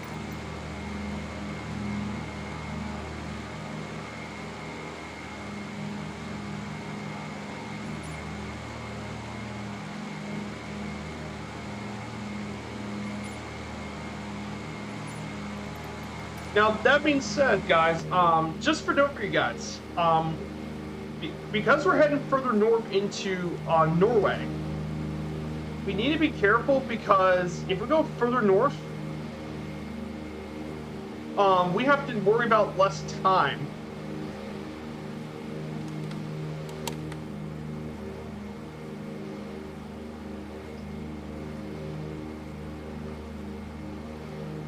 You might get better performance at 10.4. Okay. The superchargers kick in. Got it.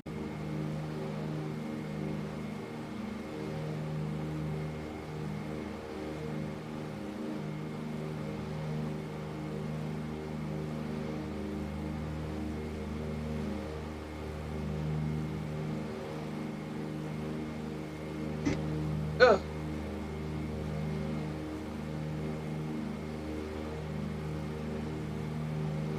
So yeah, I should be getting my book later on in the week.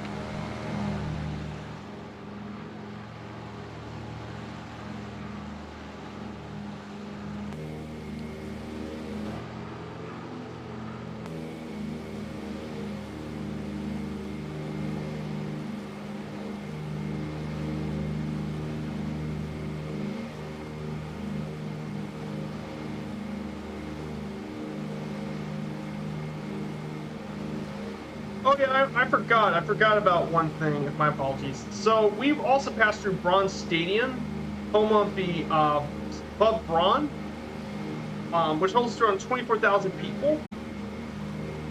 And Norway has hosted 17 international games, and Norway has never lost a game in Bergen from their defeat from Wales. They haven't lost a game there since 1933. I forgot to visit that place.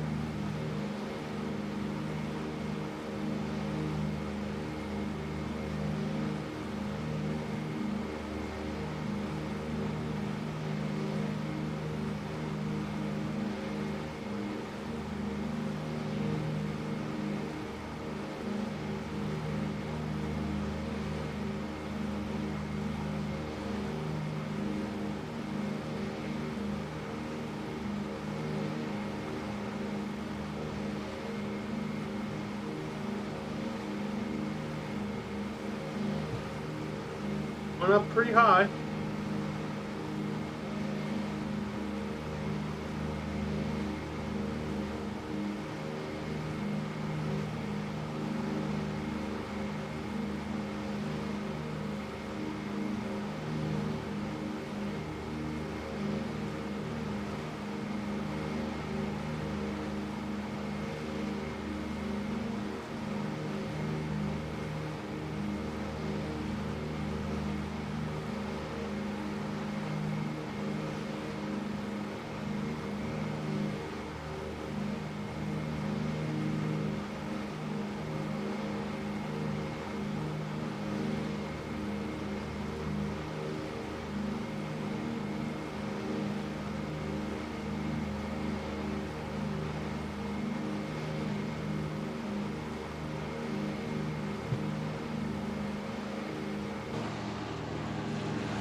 So here's all the people flying along. But man, this area of Norway is beautiful.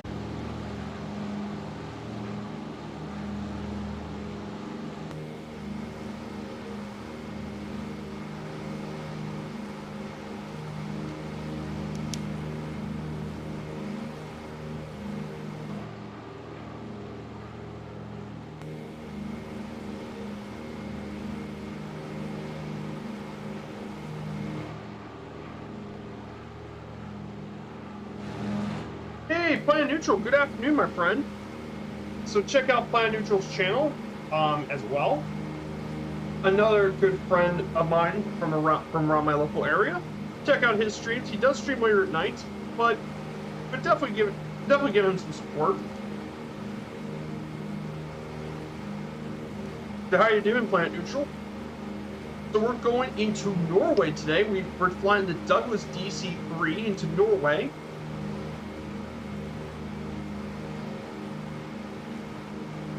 We have an absolutely stunning flight coming here as well. We're flying the classic DC-3.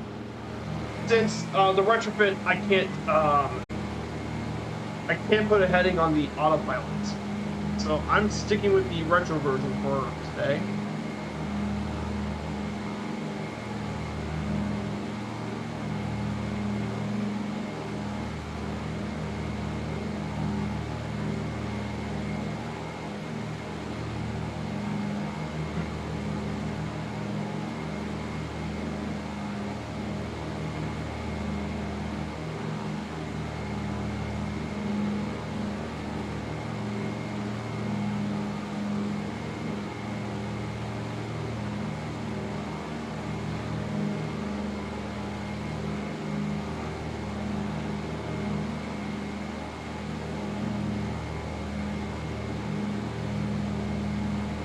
I'm pretty great. I was watching Agent Presta playing this exact play in Norway. Oh. He was doing something very, very similar to what I was doing. Interesting.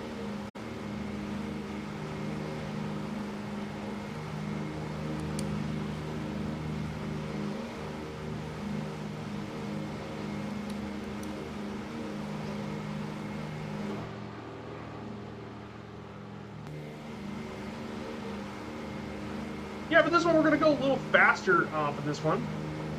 Find a much higher altitude.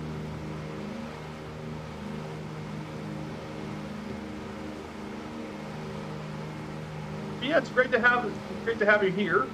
But man, look at this view here from this. It's just beautiful.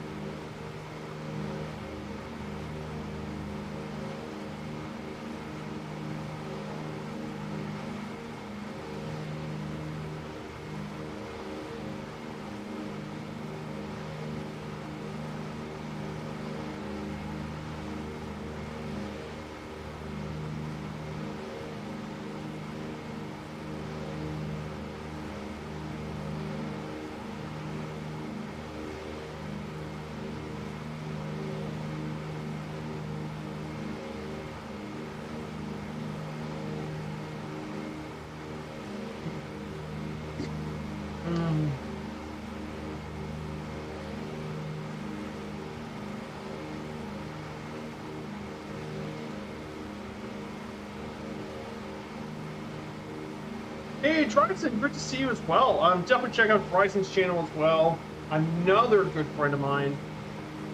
Yeah, flying in Norway is absolutely awesome, Kristiansand. Norway is it's a great place to fly. Absolutely.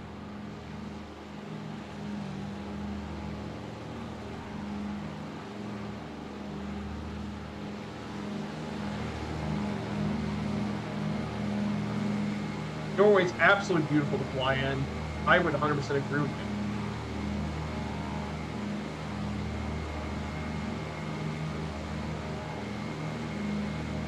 Bergen's such a cool place. You spent there in real life. Oh, that's awesome. Yeah, Bergen's really cool. Yeah, it's great. Yeah, Norway's so good. I'm kind of jealous you visited Norway. Norway's actually one of the countries I really wanted to visit. Just because of all the scenery and all that. I'm in such a scenery.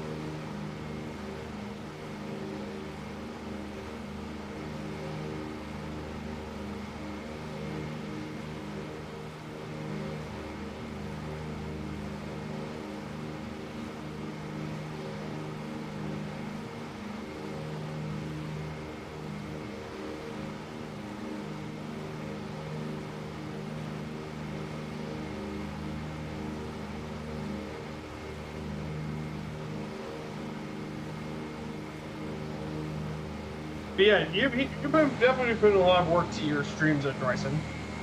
Especially with all the flights you're flying around Copenhagen, Norway, and all that. So definitely some great flights as well. Yeah, this area is just incredible. Yeah, we're flying around 8,000 feet.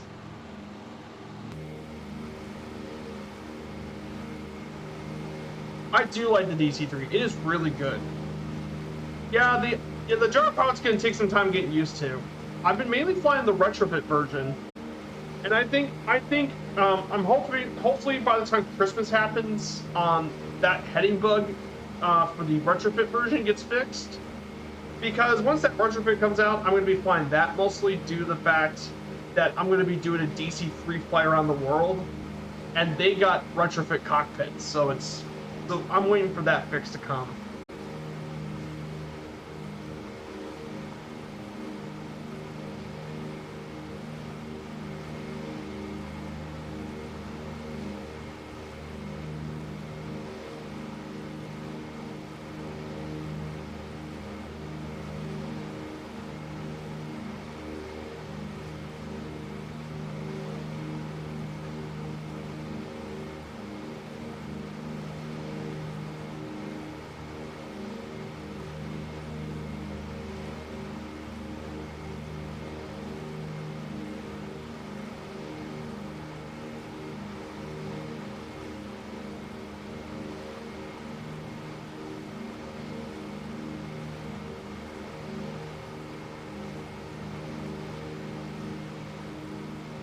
Yeah, my video's far behind the chat, so sorry for disconnects. I'm cruising Norway next summer. Oh, that is awesome, Planet Neutral. I would love... That's awesome you're going to cruise to Norway. You're going to see... I'm going to be jealous you get to actually see these fjords.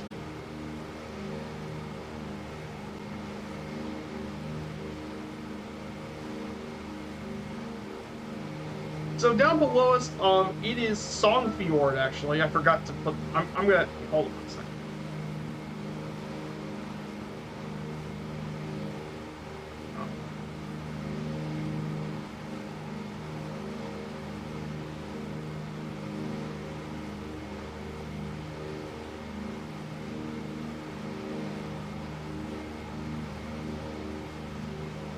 Oh, this is Songfjord coming up. I wasn't thinking about it when I did the notes. Don't worry, I should put up notes for just 1 second. You'd be surprised how fast bikers can put up notes.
Okay.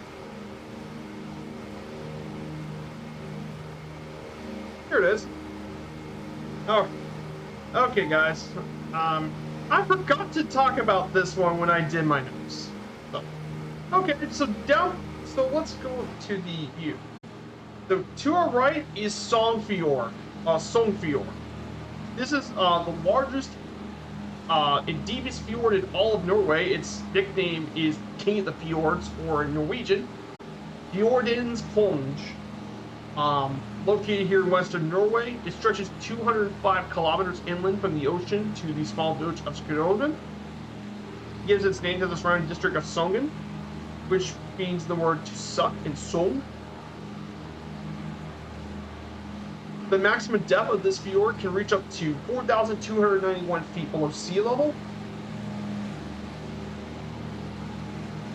There's also lots of cliffs in this area too, and those cliffs are around 3,300 feet or more. And it's also got lots of glaciers, and it's also around Europe's largest glacier. Jostedalsbreen, which, by the way, Jostedalsbreen is, we're going to be visiting. We're going to fly over that next week. Actually, not next week, Sunday. This area has been around. The values in this area predate the Quaternary glaciation in the Quaternary period. And during the last glaciation, the ice reached a thickness of nearly 3,000 meters thick. We have now been melted and formed these beautiful valleys, and boats often connect a lot of the settlements here.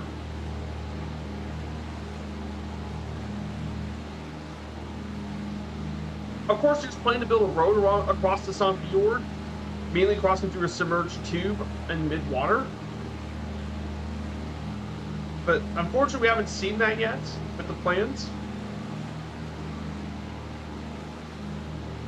Oh, you're going to be on Holland America. Ah, awesome.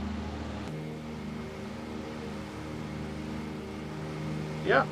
So that is Song Fjord to our right. A massive fjord. If you ever see one, I think you're going to be cruising through there, planet neutral. Right?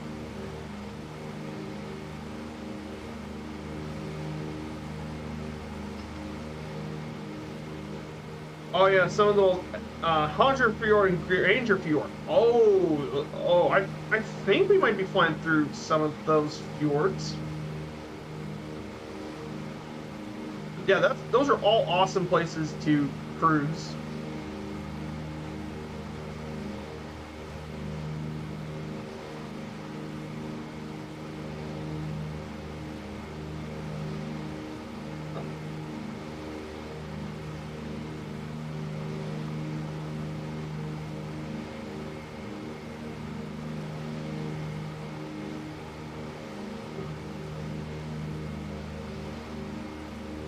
Yeah, this whole area here in Norway is absolutely amazing.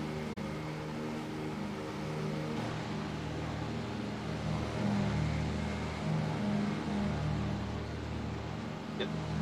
Okay, I can get this Viper. Here's the problem. Before I get to the right airport airplane, I get it beat. Then I crash using autopilot. Interesting. Why did you land with autopilot?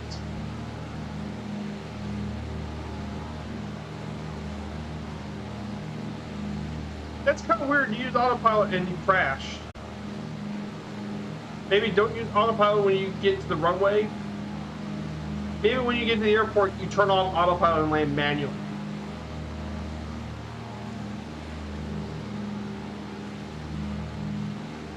I think that's your problem. You can't land with autopilot. You need to land without it. Unless you're using an airliner and ILS. The beep is the stall horn. Yeah, you're stalling. The beep's the stall horn. You're going way too slow.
Oh, I see where you're going. 7-day Norse legends from Amsterdam. That's what you're doing.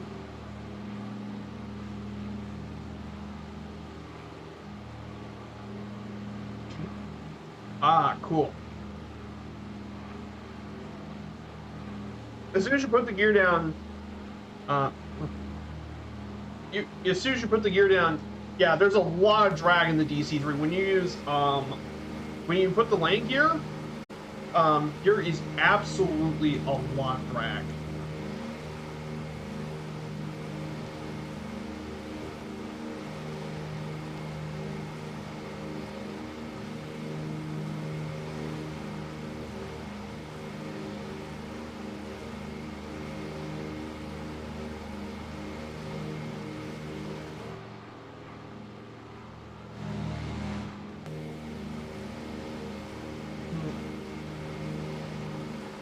So, okay, guys, let's look to our left.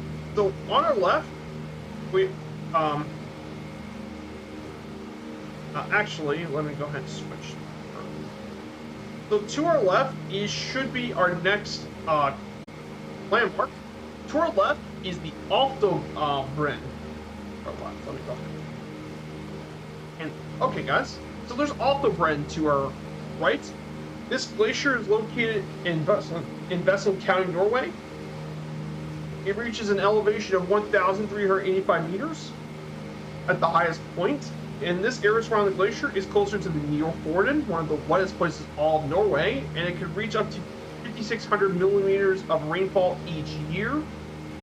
The heavy precipitation actually keeps the glacier very healthy, and its thickness is on average 8 to 10 meters thick.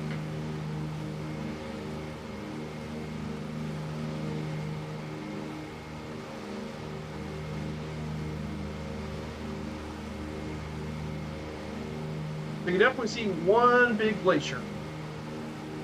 It's not the biggest glacier, that's because there's a much bigger one to our right that will be flying over.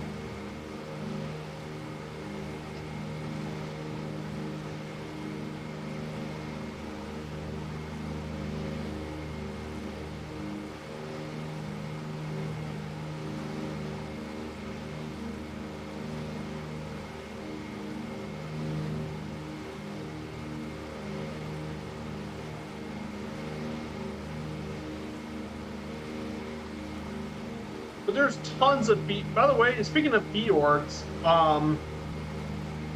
there's over 1,190 fjords in all of Norway.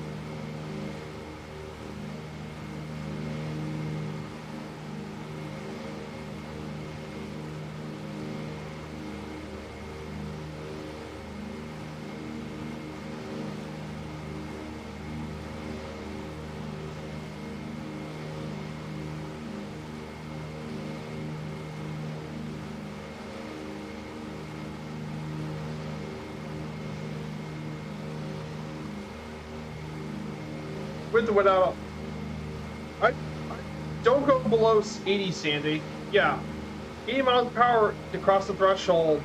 Put a few power feet on the ground. You can go 92. Yeah, go around 80 or 90 until you get near the runway. But just manage your speed carefully. So don't be afraid to put some engine power within. Actually, that's not off the off-green. All-off-green is actually further ahead. My Viper Strike apologizes.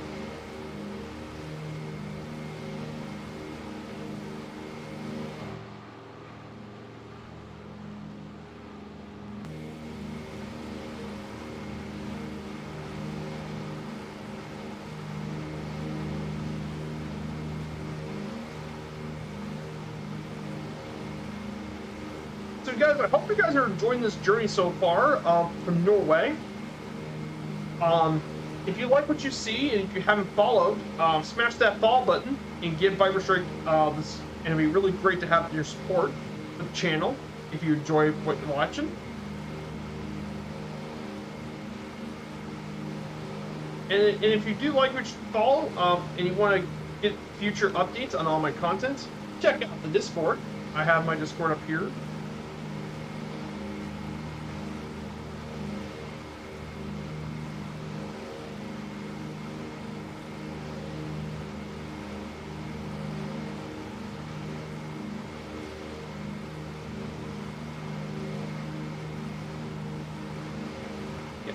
Yeah, we're keeping things relatively stable here in the DC3.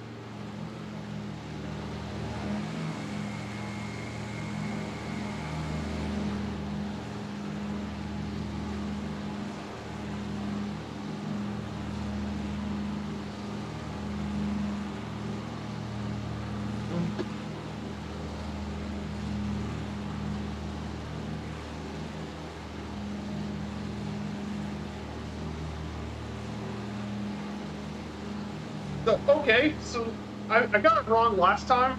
So over here is Ålesund. Ålesund's to our northwest. That is the glacier I talked about. The other one was one of the other smaller mountains. This one is the big glacier that we're heading to.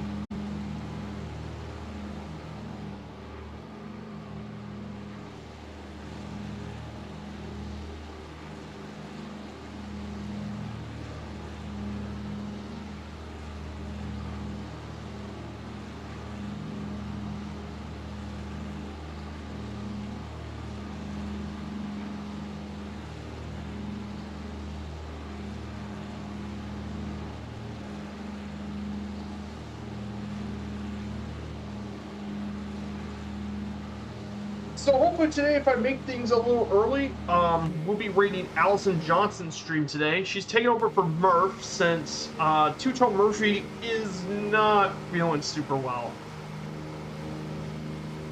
He's been sick the past couple of days.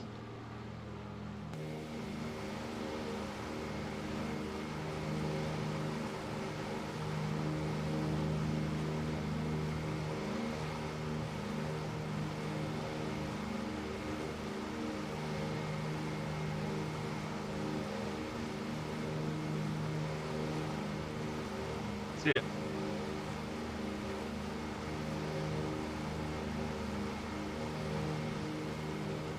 Yeah, here's Olaf Brain. This is the big glacier that's here.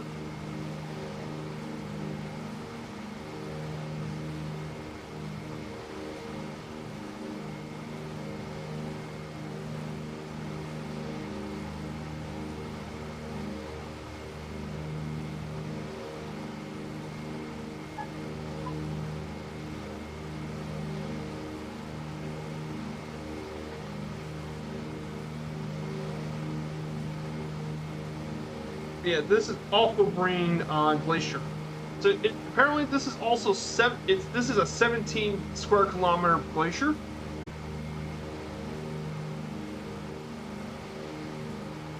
It's actually been this area is particularly protected by the Norwegian government, and they have actually done balance measurements here since 1963 over the glacier. It's one of the many glaciers located here. But it's not even the largest glacier. The largest glacier is we're going to be visiting here, which is Josefsdal, which is the largest glacier in all of Europe.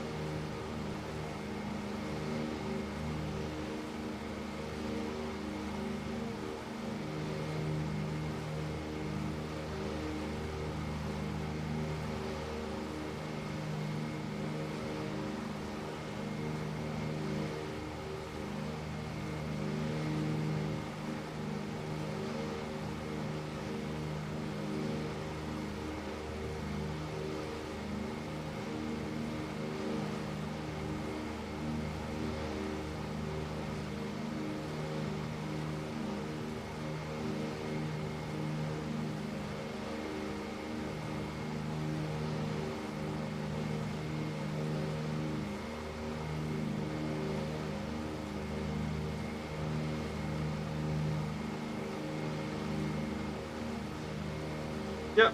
Hey, Duke, what's happening? British forces do a lot of winter training here. Yep. Yeah, I see a lot of the British like to train up here as well. Yeah, I know he's not getting much sleep since he's been flying up with J-Win and me. That's like 3 a.m. for him. Ah, gotcha. But yeah, British forces do a lot of their training here in Norway because it's pretty remote, and they get a lot of snow here in Norway. Particularly once you go further north, it gets to be really snowy.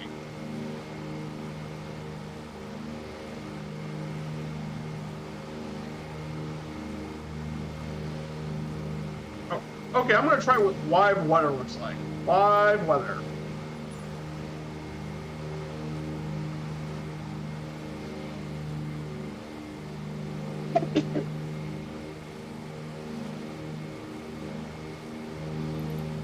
It actually looks somewhat chill.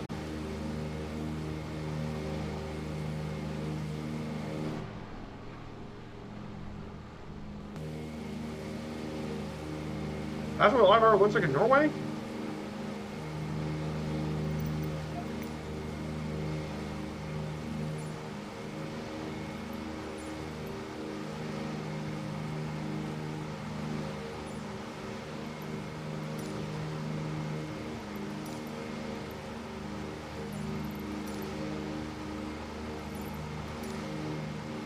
Yeah, it's a good place to do it. I mean, Norway is...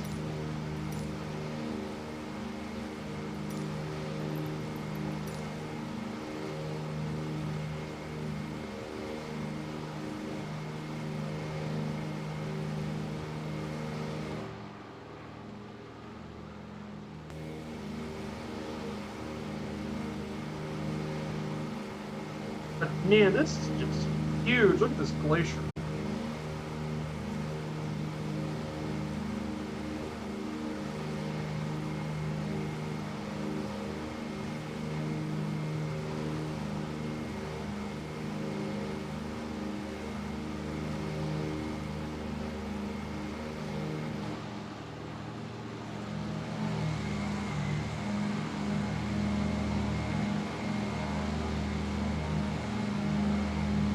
Yep, there's the big glacier fall-off green.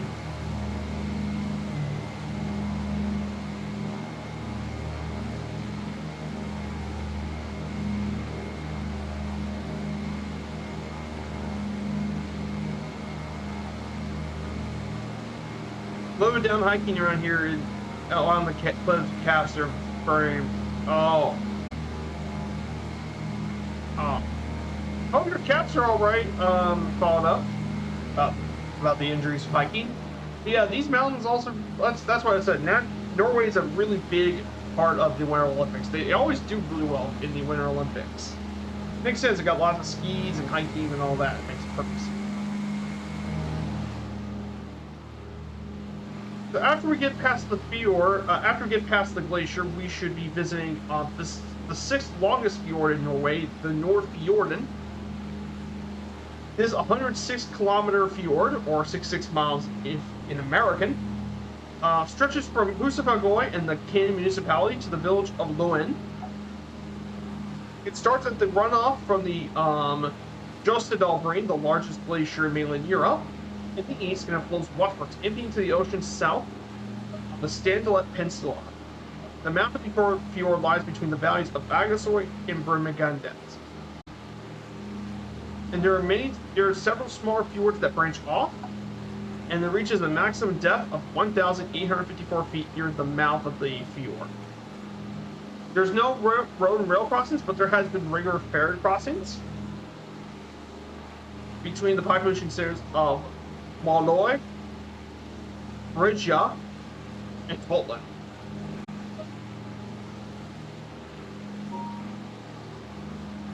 So you can definitely, so there's the Nordfjord to our right.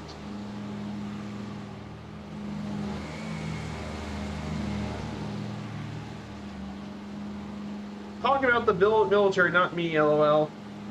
I'm sitting here flying a virtual TC3. Sorry about that.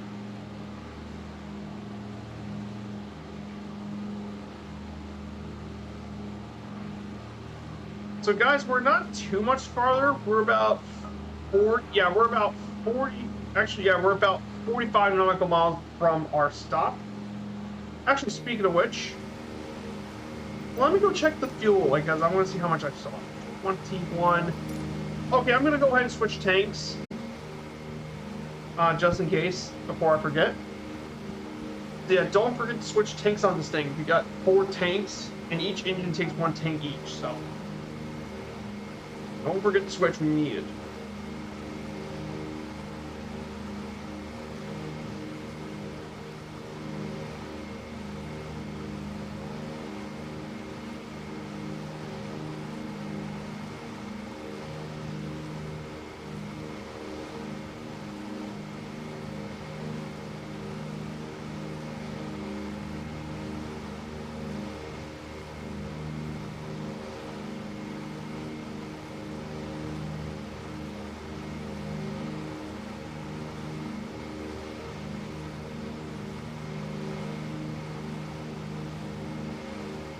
Yeah, this whole area is just fantastic looking.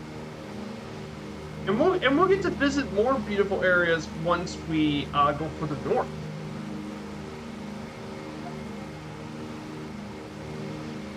And of course, Norway's got tons of really scenic airports to GA airports to visit all throughout Norway.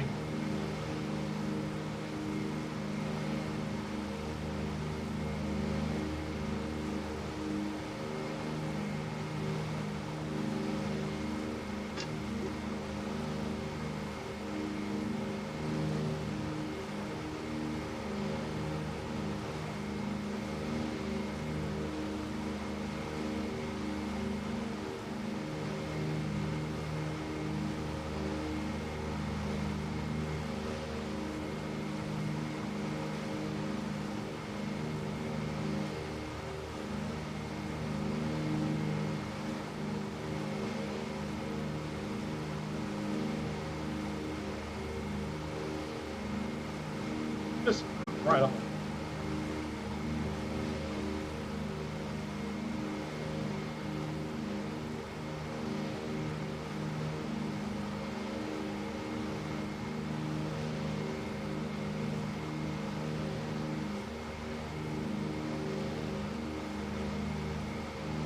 Yep.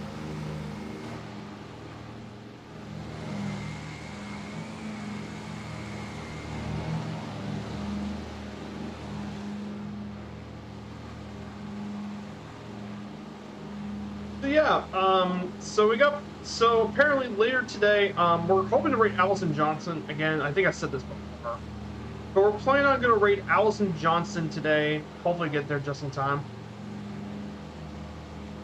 And raid Allison's stream. Since Murph isn't here, so she's gonna take over for the role, and she's gonna be doing a flight with the Cessna 414 over the Azores, which are a group of islands that are currently owned by the Portuguese. So there's tons of beautiful areas around the Azore Islands. So if you like your island flying, so definitely do that as well.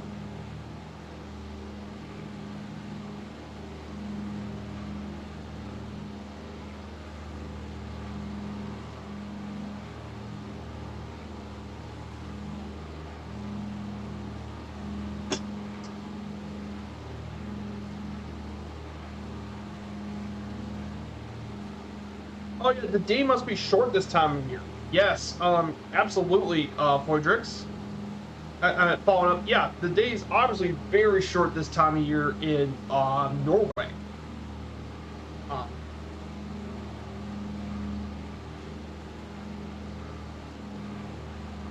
So let's look at days of hours of sunlight in Norway. By the way, let's look at world data. So we're heading to Ålesund.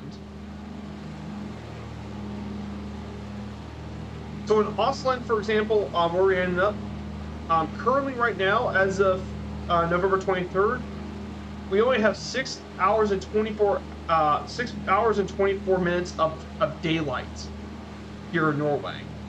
The further north we end up, the less daylight. For example, in Tromsø, one of the other cities we're heading to in our flight, guess how much time it's daylight they have to worry about? They have only 2 hours and 36 minutes of daylight. Then it turns into night. So you have 2 hours of daytime in Tromsø. Most of it's around 6 to 7 hours of daylight. By comparison, if you were to compare it to, let's say, New York City, for example, New York City has 9 hours of daylight. So that is much less daylight. And you can thank its location in the northern hemisphere for that as well. Because Norway is one of the most northernmost countries in the world. So you're not going to have much light. Okay, we're getting pretty close. I'm going to go ahead and start descending. Floydrix says which runways. We're actually going to land in runway 24. We're going to take the scenic landing approach. And we're going to do the scenic landing over runway 24.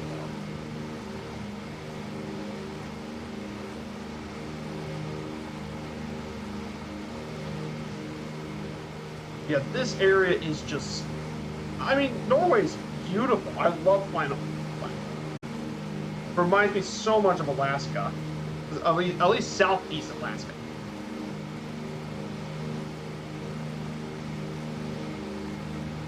I'm going to go ahead and pitch it down. We're going to go ahead and descend. I'm going to descend a little bit. Yeah, you don't get much sunlight up here in Norway.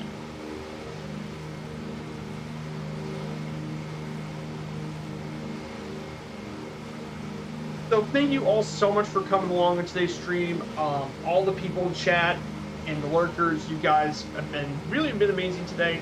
I hope you guys enjoyed today's stream. I mean, it's always great to start on a brand new journey with you guys. And this would be the journey leading up to the big DC-3 flight around the world in the Britling DC-3. I need to find a livery maker, if I can find someone who can make liveries. Maybe get him to commission the Britling DC-3 livery that he took for the trip. Because I think it would be really awesome if someone were to make that livery for both the retrofit and the normal DC-3. And I've already got the route and everything, I just need the actual livery, and it'll be historically accurate.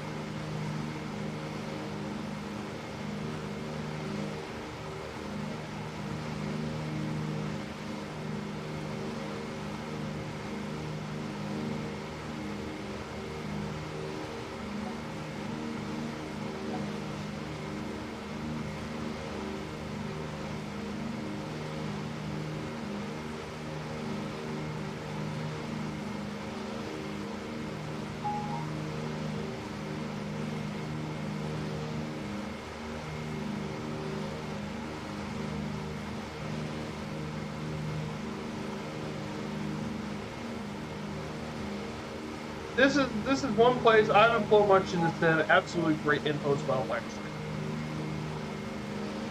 Thanks a lot, Fallen Up.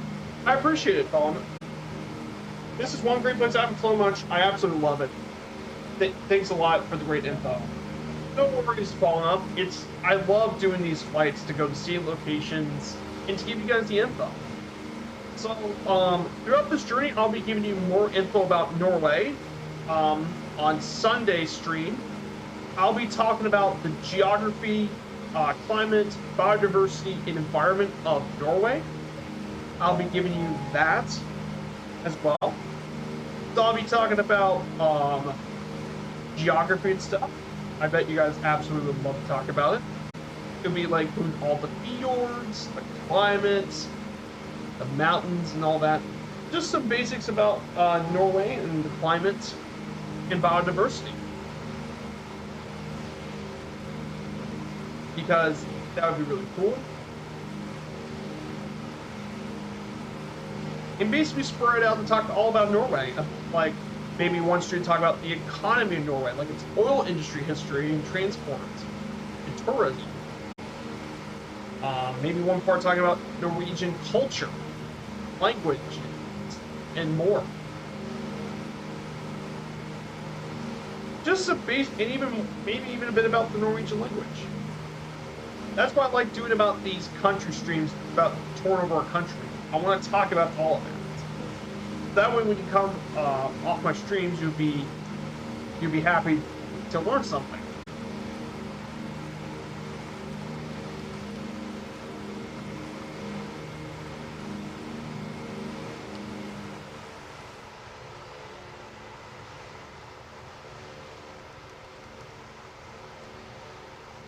We're going ahead and descend.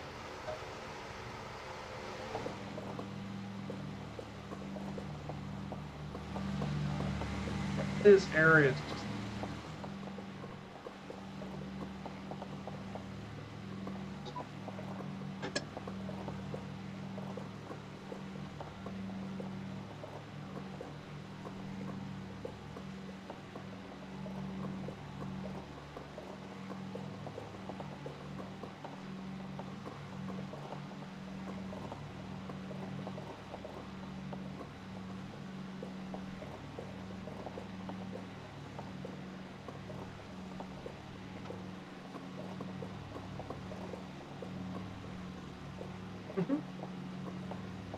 Yep.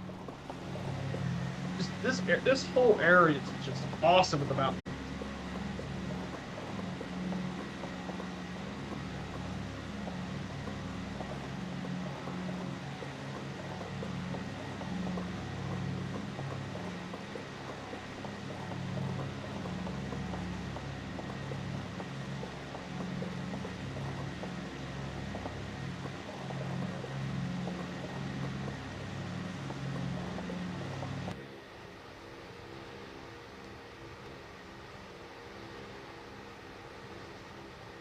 So yeah, we're doing pretty good. Let's see.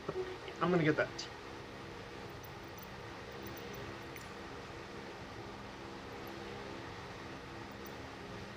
Oh, I forgot to bring in the two-tone Murphy panel. So yeah, for the next couple streams, would be the Norway tour. So on Sunday, our next tour is going to be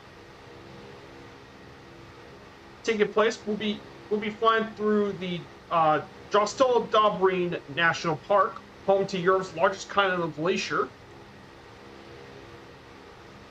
And then from there, we'll be flying over. Then from there, we'll be heading to Mold. So that would be for Sunday's flight, and then next Wednesday we'll take off from Mold, head all the way down to the place of Namsos, and then head all the way up to one of the more remote islands in the place. We'll be visiting the place of Roast.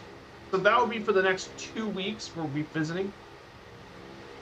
So definitely some long haul flying to do. We got some long flights to do.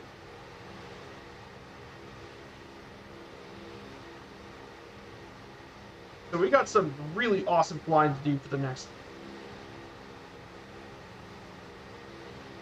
I've always watched documentaries like if you like World War II, check out Greg's Airplanes. Ah, you know what? I might look at that now. Yeah, I love if you guys don't know me, I love documentaries.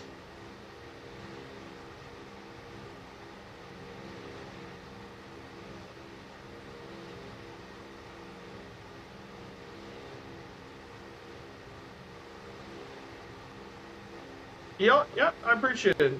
Thank you so much. Yeah, I love the detail-oriented stuff too.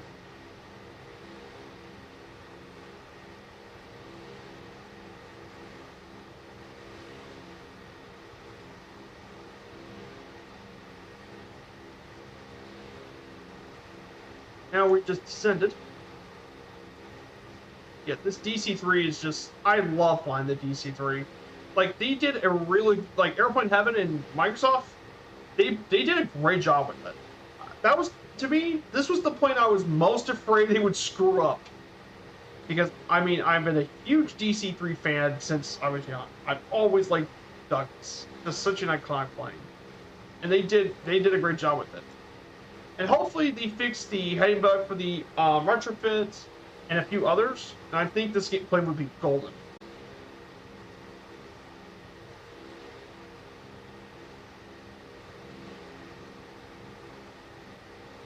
Yeah.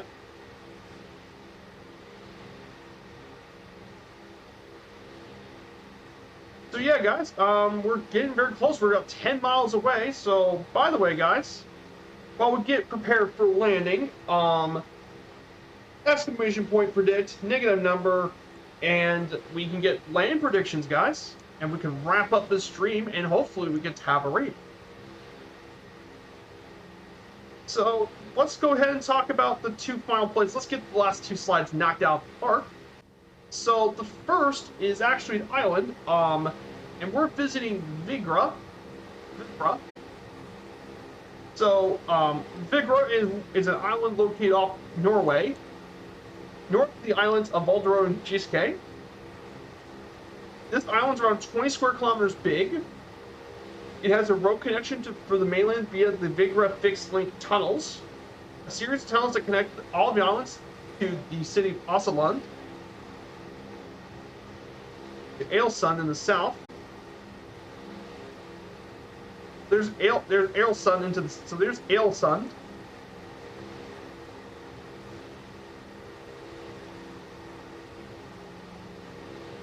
There's Ålesund. I need to put information, but Ålesund's basically the little town of London. It's actually the 9th largest town city in all of Norway, and it's known as Little London due to the fact that due to the Norwegian resistance that took place here in the city.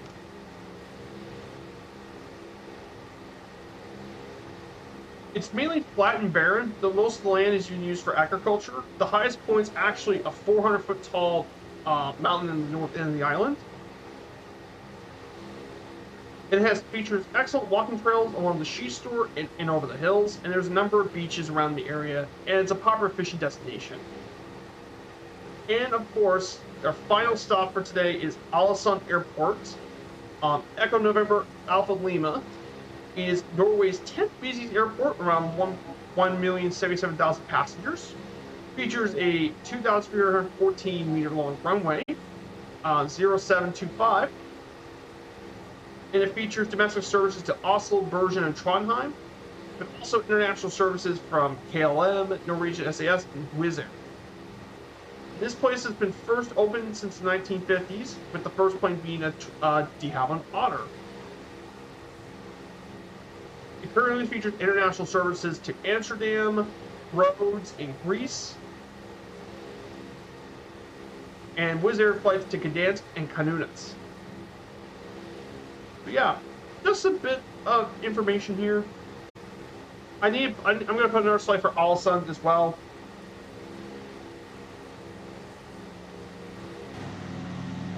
Ålesund.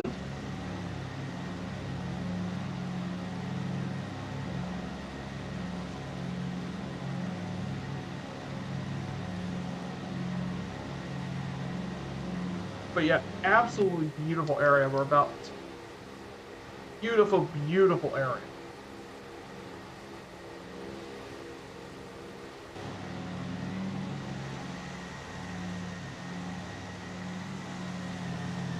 Oh, what an absolutely beautiful area, guys.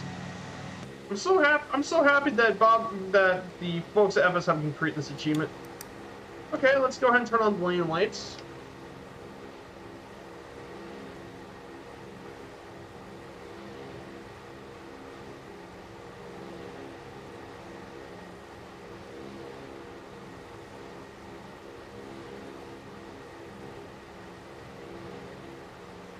Oh, this.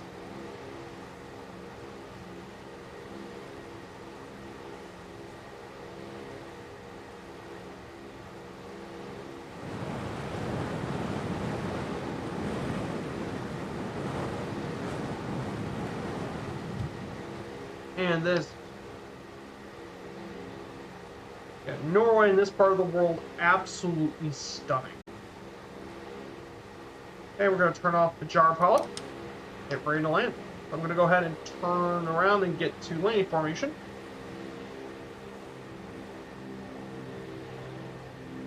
I mean, would you guys actually agree that Norway is one of the more stunning countries in all of Europe to fly over? Okay.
alerts is -131.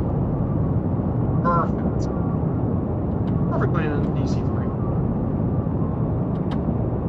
So let me go ahead and get her taxied and find a good place to park her.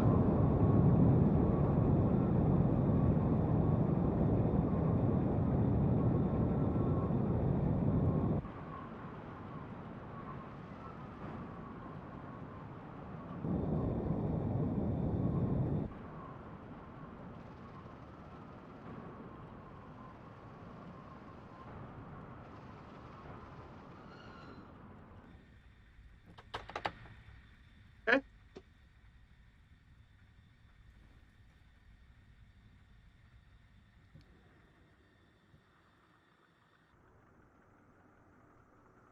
And we got falling up at the DC3 landing.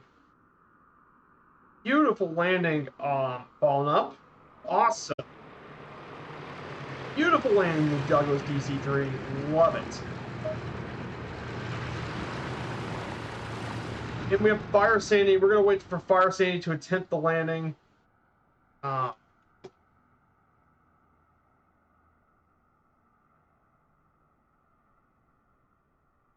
And that is another leg down on the trip. So that is it. That is another leg down on this journey here. That's 2 legs of 14.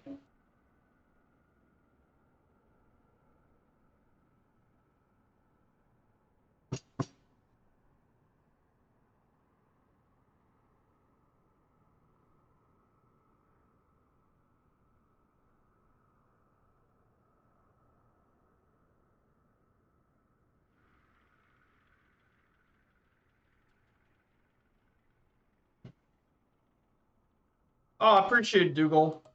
Yeah, this stream was excellent today. I had such a great time with stream on here. I completely agree, Dougal. The stream was great.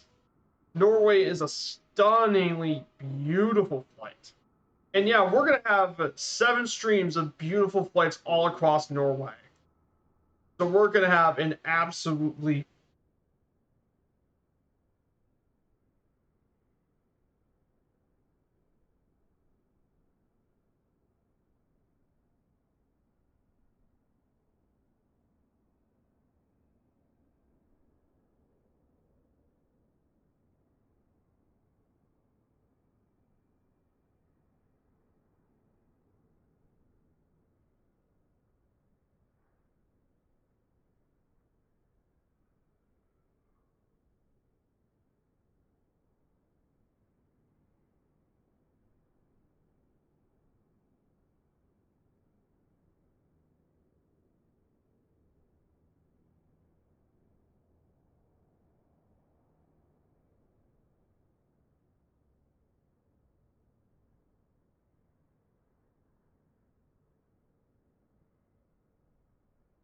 and she's down.